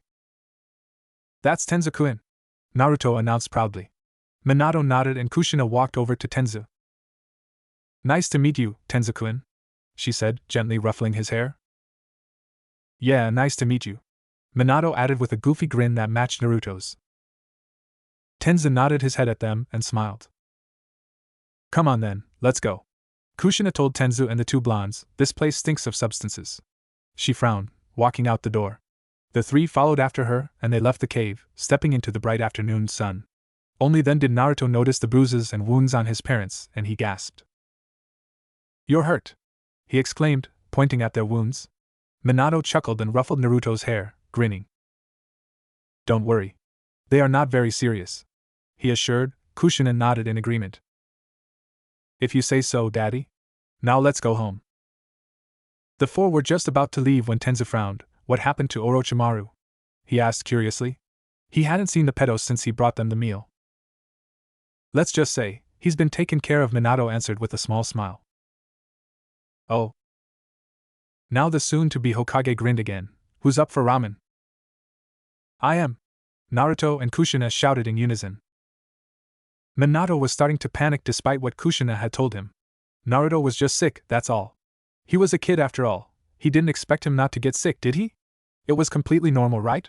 He ran his fingers through his hair and watched the sleeping Naruto, a worried frown on his face. Reaching out for the thermometer on the bedside table, he checked the child's body temperature for the third time in less than 10 minutes. Still high. Minato bit his lips and rubbed his hand down his face, getting up and leaving the room for the first time since he woke up. Get a grip of yourself, Minato. He slapped his cheeks with both hands and then heaved a heavy sigh. Everything is going to be fine. He went and sat at the dining table, then gazed at nothing in particular. Naruto had been sick for nearly a week now since they found him in Tenzu, but the medic said that there was nothing major to worry about. But Minato couldn't help himself. After about an hour of pacing around, checking up on Naruto and then pacing around some more, he called in an ANBU to go and get Kushina. In less than 5 minutes, she was at his house. She gave him a hug and then a reassuring smile. Don't worry too much, she said. Naruto will come around. Minato just looked at her for a long moment without saying anything. I guess so. He ran his hand through his hair, and his shoulders sagged. Without thinking, he grabbed Kushina's hand and led her to the living room and then sat down with her. The heat radiating from her body caused him to groan, and he pulled her closer, nuzzling his face into her neck. Is there something I'm doing wrong? The question was mumbled into her neck, his heated breath sending tingles through her body. There must be something that I must be doing wrong. I've tried everything, but he won't get better. He has lost at least 5 kilos already. Kushina sighed and closed her eyes, placing her hand at the back of his head and then combed her fingers through his hair. She was worried about Naruto as well, more than she let on. Sure, she knew it wasn't something very serious, and she has been telling Minato that, but she had a gut feeling that it wasn't something to brush off easily as well. Orochimaru. The thought came to her mind without her even realizing. She gritted her teeth and her arm tightens around Minato even more. Minato seemed to have noticed her suddenly tense body, and he pulled his head back. Are you okay? You see, Minato paused and just studied her face closely. Kushina lifted her hand and stroked his cheek, smiling at his surprised and slightly curious stare. Relax, she whispered and then slowly moved her hand to the back of his neck. Relax. As Minato brought his face towards hers, she pushed forward the remaining gap and their lips melted together. Her body relaxed into the sweet and tender kiss and Minato wrapped his arms around her waist, pulling her closer. Orochimaru. If that bastard had anything to do with this, he was going to pay. Kushina had heard about his experiments on kids. That creep. She would find his ass. She knew a sick, cunning snake like him wouldn't have died that easily. And then she would put an end to him. The kiss was starting to get heated and passionate, but when someone cleared their throat and alerted them, they broke up. Jiraiya was leaning against the door frame, his arms folded and a smug smirk on his face. He looked between the two. Minato looked completely flushed. Sorry for interrupting, he said and walked in. He didn't look sorry at all, but his voice was serious. He glanced around the room. So how is Naruto coming along? Minato stood up and smiled at his former sensei. Better than yesterday, he answered. The Toad Sage nodded his head in understanding. Suddenly the bedroom door creaked open and a few seconds later, Naruto snailed his way into the living room. Daddy? He looked dazed and about to pass out. Minato froze. Kushina was quick and before the yellow-clad could react, she Naruto in her arms. Naruto! She kissed his forehead and hugged him tight. Naruto gave her a weak smile and sniffed before sneezing, his eyes and nose red. Minato walked up to them and half smiled, half frowned. You'll be all right soon, son, he assured and then frowned when the child let out another heavy sneeze. You shouldn't be out of bed. Sorry, Daddy, he lowered his head and wrapped his arms around Kushina's neck. Minato shook his head. It's okay. I'll get you something hot to drink and eat. He ruffled Naruto's already messed up hair and walked into the kitchen. Hey kid, Jiraiya said. Said kid turned to look at him and beamed. Pervy Sage! Naruto exclaimed. Minato poked his head out from the kitchen, blinking. Pervy Sage? Jiraiya blinked at the sudden new nickname and then laughed. You are making me sound like such a dirty rag, kid. They all looked at each other, and then burst into hysterics. Can't deny what you are, commented Kushina. Jiraiya pouted. Am I that bad? The redhead shrugged. You tell me. The Toad Sage rolled his eyes and they all laughed again. A few minutes later, Minato returned to the living room with 2 hot bowls of chicken stew and porridge. Naruto consumed both of the delicious-tasting liquids, only to end up emptying out his whole stomach again. Kakashi stopped, and then looked at the rings of symbols and signs surrounding him. He sighed and took a deep breath. What was he expecting when he got there? Would Minato-sensei be mad at him? Did he figure out what his letter meant? Kakashi looked at the signs and then slowly began to perform them while his train of thoughts went wild. What if Minato didn't find the letter? What if Naruto didn't find them? What then? As he performed the last hand sign, Kakashi shut his eyes and hoped that everything had gone according to plan. Before he knew it, his surrounding had disappeared and soon, so did him. First he saw nothing but blinding light, and then suddenly he was in a world of darkness. You wanted to see me? Minato appeared in the Hokage's tower, and raised a brow at the third. Oh, Minato, Sarutobi turned around and blew on his pipe, taking a seat. How is little Naruto? The blonde shrugged. He is getting there.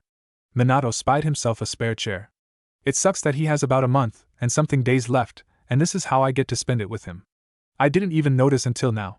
He threw his head back and sighed. He didn't want Naruto to go, but what were the consequences if he didn't return to his time period? And besides, he was going to have all the time he needed to spend with the other Naruto that was coming, God knows when, so why was he still feeling sad? Ah, the time travel thing. I almost forgot, which brings me back to the point, the third aforementioned, stroking his chin. Kakashi is here to see you. Minato looked back at the Hokage and raised another brow. Kakashi? What for? Is there something wrong? Sarutobi shook his head and laughed. Not our Kakashi. Future Kakashi. Oh, Minato zoned out and then blinked. Wait, what? Future Kakashi? Was time traveling now a common thing among the people of the future? He grinned. What did Kakashi look like now? He couldn't really be old, since he and Naruto were from the same time period. Would he be taller than him? Minato was eager to find out. Hello, Minato-sensei, a voice suddenly interjected. Minato turned around so fast that he almost pulled the muscles on his neck, following the source of the voice. And sure enough, there was Kakashi leaning against the door frame and looking in. Minato couldn't help grinning from ear to ear. He looked so grown up. Not that that was a new case with him, but still. Kakashi, Minato stood up and walked towards the silver-haired shinobi. He wondered what the present Kakashi would think about his future self. What are you doing here? It wasn't exactly the right way to welcome somebody, but curiosity got the best of Minato. I thought you'd be happy to see me, sensei, Kakashi joked and pushed himself off the door frame, shutting the door behind him. He smiled and brushed off his former sensei's oh-so-joyful welcoming. But if you must really know, I came for Naruto. Kakashi could not stop looking at Minato no matter how hard he tried not to make it seem so obvious. They'd left the Hokage's office on Minato's call and were now sitting in the blonde's favorite place, overlooking the village. The weather was giving them a break, the cold breeze rushing past them in a soothing manner. Minato caught his student, or former student however that worked, looking again and couldn't help but grin. What, do I have something on my face? He joked. Even though the silver-haired clad shinobi knew it was a rhetorical question, he still shook his head but turning to focus his gaze elsewhere. Minato stretched out his arms and rested them behind his head, lying down on his back to stare up at the sky. Am I that big an idol in the future that you don't get to see enough of me, is that it? He asked again, a sheepish smile playing on his lips. He sort of felt uncomfortable and nervous however, even though he knew he shouldn't be. Having Kakashi also grown up was not something he was expecting. A broad grin replaced the smile he had. Since when was that a different case with Kakashi? The kid was always acting like a grown-up, taking on obstacles and problems that were beyond his years. Have you read the letter? Kakashi asked. He didn't want to think about the future. Not now. Especially when he knew everything that was going to happen, the inevitable fate that was waiting for his sensei, and the village of Konoha. But what difference did being in the past make anyways? He couldn't change anything even if he wanted to, no matter how tempting it was. The consequences of messing with what were to be, or what had already been, were not something he was prepared for yet. And the thought of leaving everything the way it was not as forgiving either. Minato sat up suddenly, much to Kakashi's surprise. His face was blank, void of any expressions that gave away what was going on through his head. The silver-haired shinobi stood, too, and looked at his former sensei, a worried look on his face. Did that mean that he hadn't read the letter? Or was he mad at him? Minato sighed and ransacked his fingers through his hair, seeming to ponder something. The letter, what was written in it again? It said so much but still left so many unanswered questions. Are you hungry? You must be hungry. Let's go and get a bite and then we can talk. Kakashi stared at Minato long and hard. Then he nodded his head. Well, I haven't eaten anything yet, he said, not knowing the direction of this conversation. If Minato was mad, then he sure as hell was doing a pretty good job of not showing it.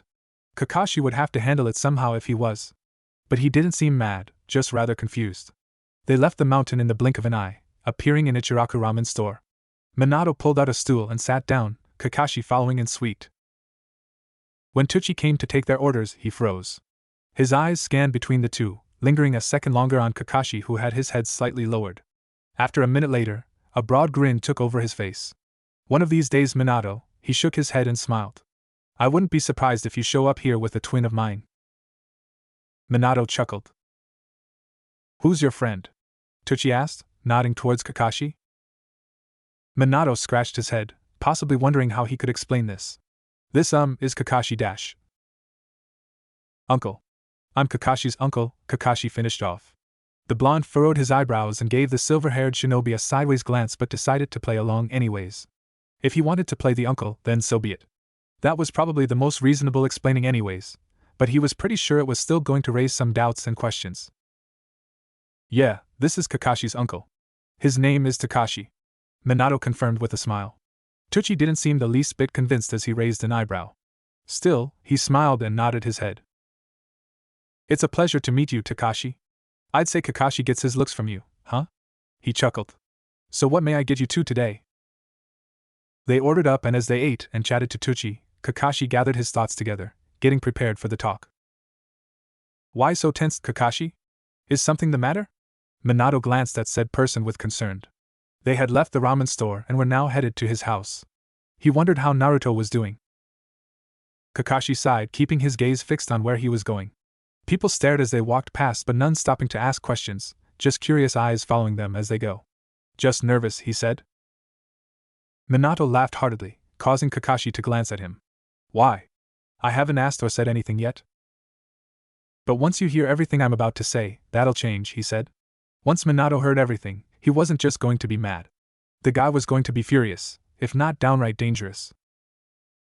Is it about Naruto or the future in general? He asked, coming to a halt.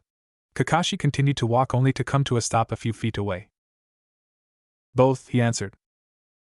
Once they reached Minato's house, the blonde just walked in. He hardly used the security jutsu anymore, not now that Kushina visited frequently. When they entered, 3 pairs of curious eyes turned to speculate them. Daddy? Naruto ran towards the older blonde, coming to a sudden stop at the sight of Kakashi. Eyes wide in horror, he backed off, tripping on his own foot. Naruto! Minato lunged forward, catching him before he could hit the ground. Kushina and Tenzu came up to join them, both wearing worried expressions. The child clung to the older blonde's neck as he observed the new companion. It's okay, Naruto. I won't hurt you, Kakashi said soothingly. That guy won't hurt you either. Not anymore. What guy? Minato demanded as he held on to Naruto. His eyes narrowed at Kakashi as he waited for an answer. What's going on? The Hatake sighed. See what I meant? And I haven't even told you anything yet. Kakashi? Kushina walked up, her eyes roaming over his body more than 5 times. Her expression held a look of disbelief. You're so grown up. Kakashi laughed. Hello, Kushina. How you feeling, Naruto? The older blonde asked. Naruto cast a weary look at Kakashi before turning to look at his dad. Better, he answered with a smile. Minato observed him. He did look better, although his face was still slightly pale, his nose reddened and his eyes sunken. He grimaced. It hurt him to see his son like this. Turning to look at Tenzu, Minato smiled. He had planned to go and adopt the child today now that Kakashi was here. He knew he'd be busy for a while. It was his original plan to adopt him a long time ago, but as soon as they'd gotten back from finding them too, Naruto had fallen ill and his hands were just too full. How you doing today, Tenzu? He asked. The child's eyes were glued on Kakashi but dropped to look at Minato as soon as he heard him speak. I'm fine, just worried about Naruto-kun, he replied. He'll be fine, Minato assured. I'll be fine, Tenzu-kun, Naruto exclaimed also, nodding his head before a sneeze escaped him. Minato sighed and rubbed a hand down his face. He placed Naruto down and then ushered the two towards another room. You two go and play. I'm just going to have a word with Kakashi, he said. The two nodded and left. Minato then turned back to Kushina and Kakashi who were looking at him. He offered them both a smile before leading them into the living room. I can't tell you everything, Kakashi said once they were all seated. Because I know you'll try and change some of them. Minato nodded. The future couldn't be that bad, could it? What could be worse than what the letter had already said, about him sealing the nine-tailed demon fox into his own son? He was pretty sure he could handle it. If you say so. But first, I want to know what that guy you were talking about is, and why did he want to hurt Naruto? Kakashi nodded. Fine, but it's a long story and you are not going to like it. And it all started when the Kyuubi attacked. Time traveling was a mistake, Kakashi regretted. What did he expect to happen? That Naruto would get to experience love and that he and his family would live happily ever after? Heck, if it was that easy. Naruto would have been just fine with the way things were, he had gotten used to them anyways. The worst had already happened, or at least, it couldn't get any worse. Maybe this wasn't even about Naruto's happiness to begin with, it was about Kakashi. He thought that maybe, that if Naruto had time traveled and gotten the chance to spend some time with his family, the guilt eating away at the Hatake would ease. But he could not be any further from the truth.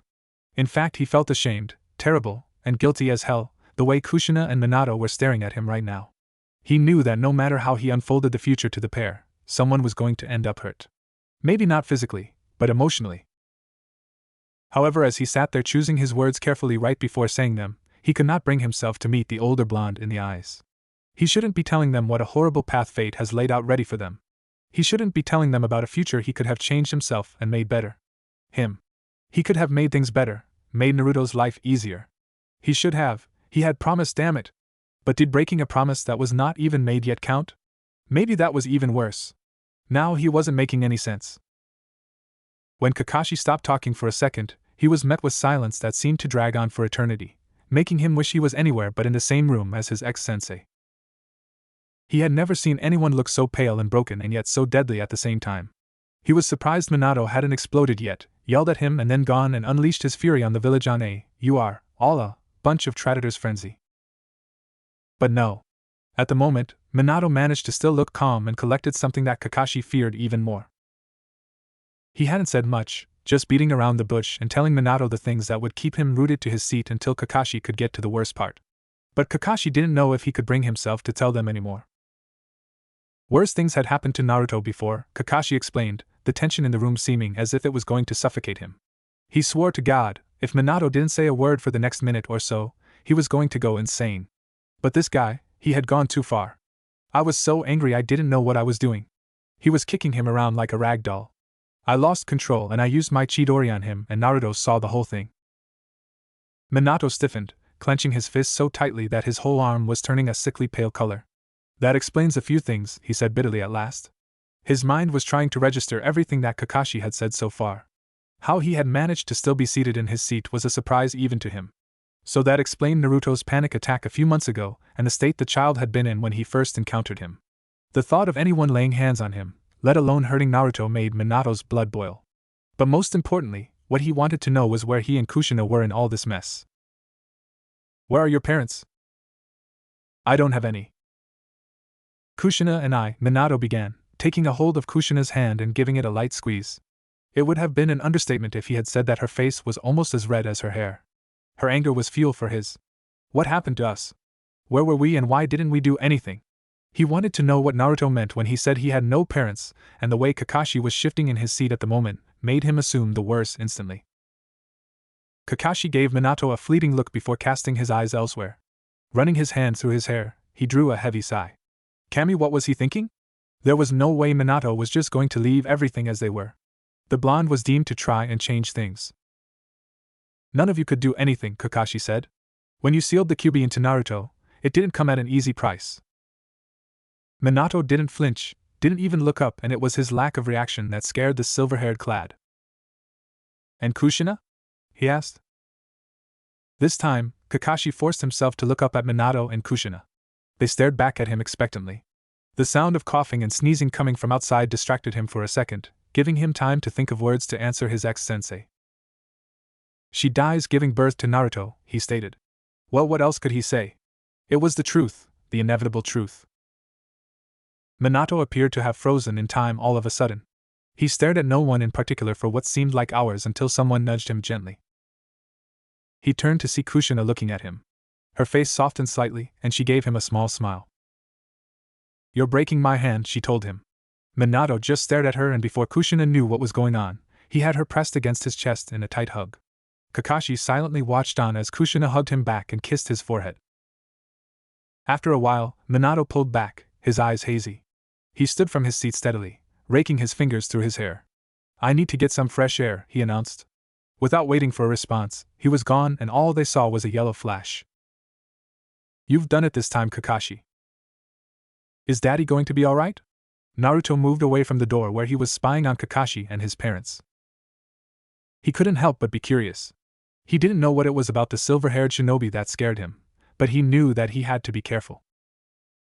Naruto had seen him in his dreams before, nightmares actually. He didn't know when he started having nightmares. Maybe it was when he got sick. Maybe it was that thing Orochimaru gave them. What else could it be? Naruto sniffled his nose and turned to look at Tenzu. The kid was sitting on the edge of the bed, tangling his legs back and forth, seeming to be deep in thought. "Daddy doesn't look very well. Is he going to be alright?" Naruto repeated again, followed by a loud sneeze. Tenzu looked up this time. "Of course, Naruto-kun. I'm sure he will be fine," Tenzu said. He hadn't been paying much attention to what the adults were discussing. "What did you hear?"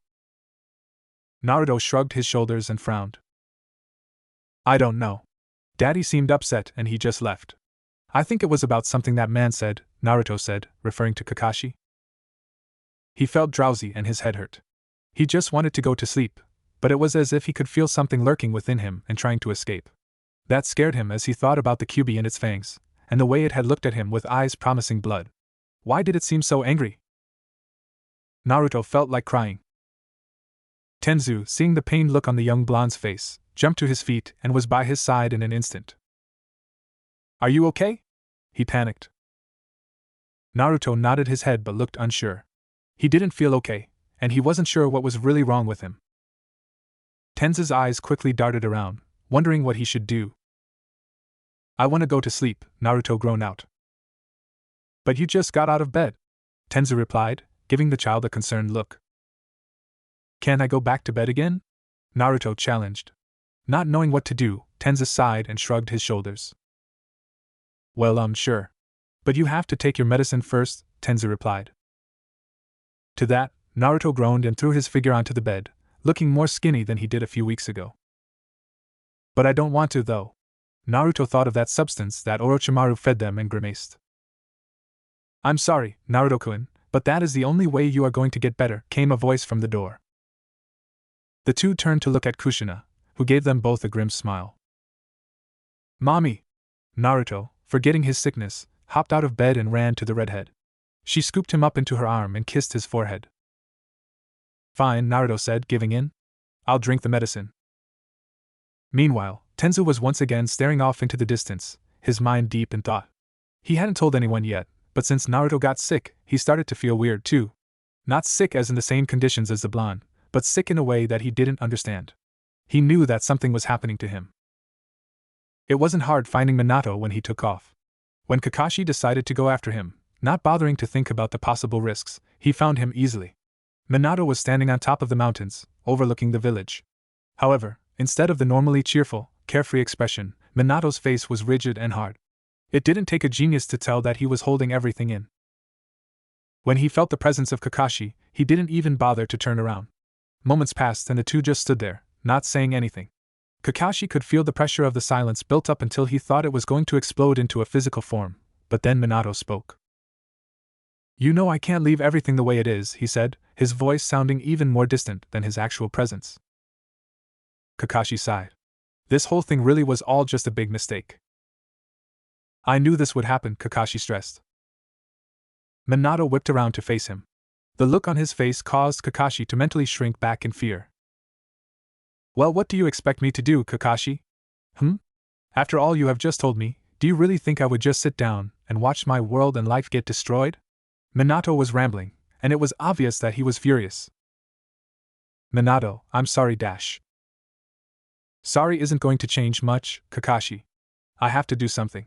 I can't lose her," Minato cut in, trailing off. Kakashi sighed once again. He didn't know what to say or do. If Minato did really go through and change the past, what would happen to the future? Maybe this was doing more harm than good. "What are you going to do?" Kakashi asked. Minato didn't bother answering as he just turned and stared off into the distance once again. You look like your cat just died. I don't have a cat. A dog then? Minato sighed and turned to look at his ex-sensei. He must look like a complete mess, the way his hair was sticking everywhere and the dark circles under his eyes. Really handsome, he must have looked. That reminded him of the 3 days he had gone without sleep when Naruto was missing. It was as if he was going through the whole thing again, only this time, what he was thinking about could possibly make him go insane. Damn Kakashi! It would have been better had he not known anything at all. I'm just having a bad day, Minato said, choosing to ignore Jiraiya's sarcastic remarks. Of course he knew that he had no pets whatsoever. That's a bit of an understatement, don't you think? Jiraiya moved and took a seat next to the older blonde. This time, Minato had chosen to find peace at the top of a tree, sitting on a large trunk and dangling his legs aimlessly. To be honest, I don't know what I think anymore, Minato confessed. Since his talk with Kakashi the other day, he hadn't been able to sleep. Who would, just having learned about their future? It wasn't as exciting as he had always dreamed it to be. Him and Kushina living peacefully in a big mansion with 2 lovely children and growing old to be grandparents. But no. Instead, he was going to die before even reaching his 40s, and what's worse was that he loses Kushina and seals a demon into his own son. Who could sleep after that? He wouldn't be surprised if he suddenly developed a case of insomnia. Besides him, Jiraiya let out a sigh. What did Kakashi have to say? He asked. Minato shrugged his shoulders. Everything that I probably didn't need to hear, he replied. Of course. Jiraiya nodded his head. And how did you handle this information? Minato almost snorted. You see me now, don't you? Even though it was a rhetorical question, the Toad Sage still turned around to give the blonde a once-over. For the first time, the student he taught and grown to love was not there. Minato was broken. I see a lot of things, Minato, Jiraiya commented. And you going off and doing something stupid is not one of them. Minato stiffened and sucked in a heavy breath. Was that what he thought? Off in the distance, the citizens of Konoha were peacefully going on about their daily lives. Something in his stomach tightened as he thought about how easily most of them would turn their backs on him. What's so stupid about trying to protect the people you love? Minato challenged. And how do you plan to do that exactly? Jiraiya remarked. I'll find a way, believe it dash. Yeah well, I'm not believing anything right now, Minato. It's obvious that you are not thinking straight. Jiraiya cut in, much to the blonde's surprise. Minato went quiet. He didn't say anything for what seemed like an eternity, and then he spoke. You don't understand, sensei. His voice was low and different. Something had changed. Actually, I do. You're hurt and confused and probably shocked. That's understandable. That's normal, expressing your feelings. But I want to do more than just express my feelings. I want to punch a wall, a tree, a bloody person. I want to change something. I just can't. Would you stop for a minute? Listen to yourself, Minato. Bloody listen to yourself, are you even thinking? Goddammit, are you thinking? Jiraiya's tone made Minato shrink back in fear. He had never seen him so serious in his life. Minato stared off into the distance again. Something felt heavy in his throat, and he swallowed to moist his dry mouth. He was trying to breathe in and out. Slowly. Easy. The air was thick with tension. His head hurt. Everything in his damn body hurt. Minato, listen, Jiraiya was speaking again, his tone somewhat softer. But the blonde wasn't listening. He had tuned everything out. There had to be something he could do, couldn't it? And then it hit him like a ton of bricks. The Kyuubi. Kakashi sighed deeply. He was stuck for what to do. What exactly did he get himself into? What he thought would have been the best idea for redemption was turning into one of his biggest regrets. He cringed, remembering the way Minato had looked at him. He made his ex-sensei cry. What sort of man was he, going around and making people cry? Especially Minato, the man who usually had nothing but the happiness of the entire world. The man whose grin could turn a frown upside down. Kakashi felt deeply ashamed and hurt. He was very hurt. The way Minato had looked at him, he knew that his ex-sensei secretly blamed him, and he had all the right to, even though he hadn't told him everything. Right now, it was probably for the best. Minato was understandable, but if he told him everything that the villagers did to Naruto, he would surely go after their heads. Kakashi clenched his fist, thinking of that time a man had set out to hurt Naruto. The look on the man's face. He was grinning. Grinning, for God's sake. What kind of sick bastard would grin while they deliberately set out to hurt an innocent, defenseless child? A person who didn't value their life, of course. Kakashi walked slowly through the village of Konoha. Everyone subtly watched him go, curious as to who the silver-haired shinobi was. He heard mumbled whispers and shy giggles as he walked past. If he didn't have so much going on in his mind, he would have stopped and said hello, maybe even get to know them better. But he couldn't even have the pleasure of his Ika books anymore, well, not at the moment anyways. Maybe he should just take Naruto back. Kidnap the child and return him to the past, to save them all this trouble. He could make them forget, all of them if he had to. How hard would it be to kidnap Naruto? Kakashi wanted to slap himself. The child was sick, damn it. Was he out of his mind? And if he ever kidnapped Naruto, that would be the death of him surely. Kakashi wandered into his old training field. It was a nice day, the sun shining bright and the birds chirping. If only he could be as free as those birds and as bright as the sun. He laid down on the grass and allowed himself to try and relax. Worrying wasn't going to change anything. And saying sorry simply wasn't good enough, like Minato said. He stretched his legs and placed his hands behind his head, staring up at the blue sky. It reminded him of Naruto's eyes. The Hitaki kept staring up at the sky at nothing in particular until his eyes closed, and his mind wandered off. Flashback. Well, if it isn't the demon, the man took a step forward, his lips carved into a wicked grin. Naruto moved back, trying to stop his body from shaking and the fear from taking over. The man regarded him as if he was a piece of meat, something that needed to be butchered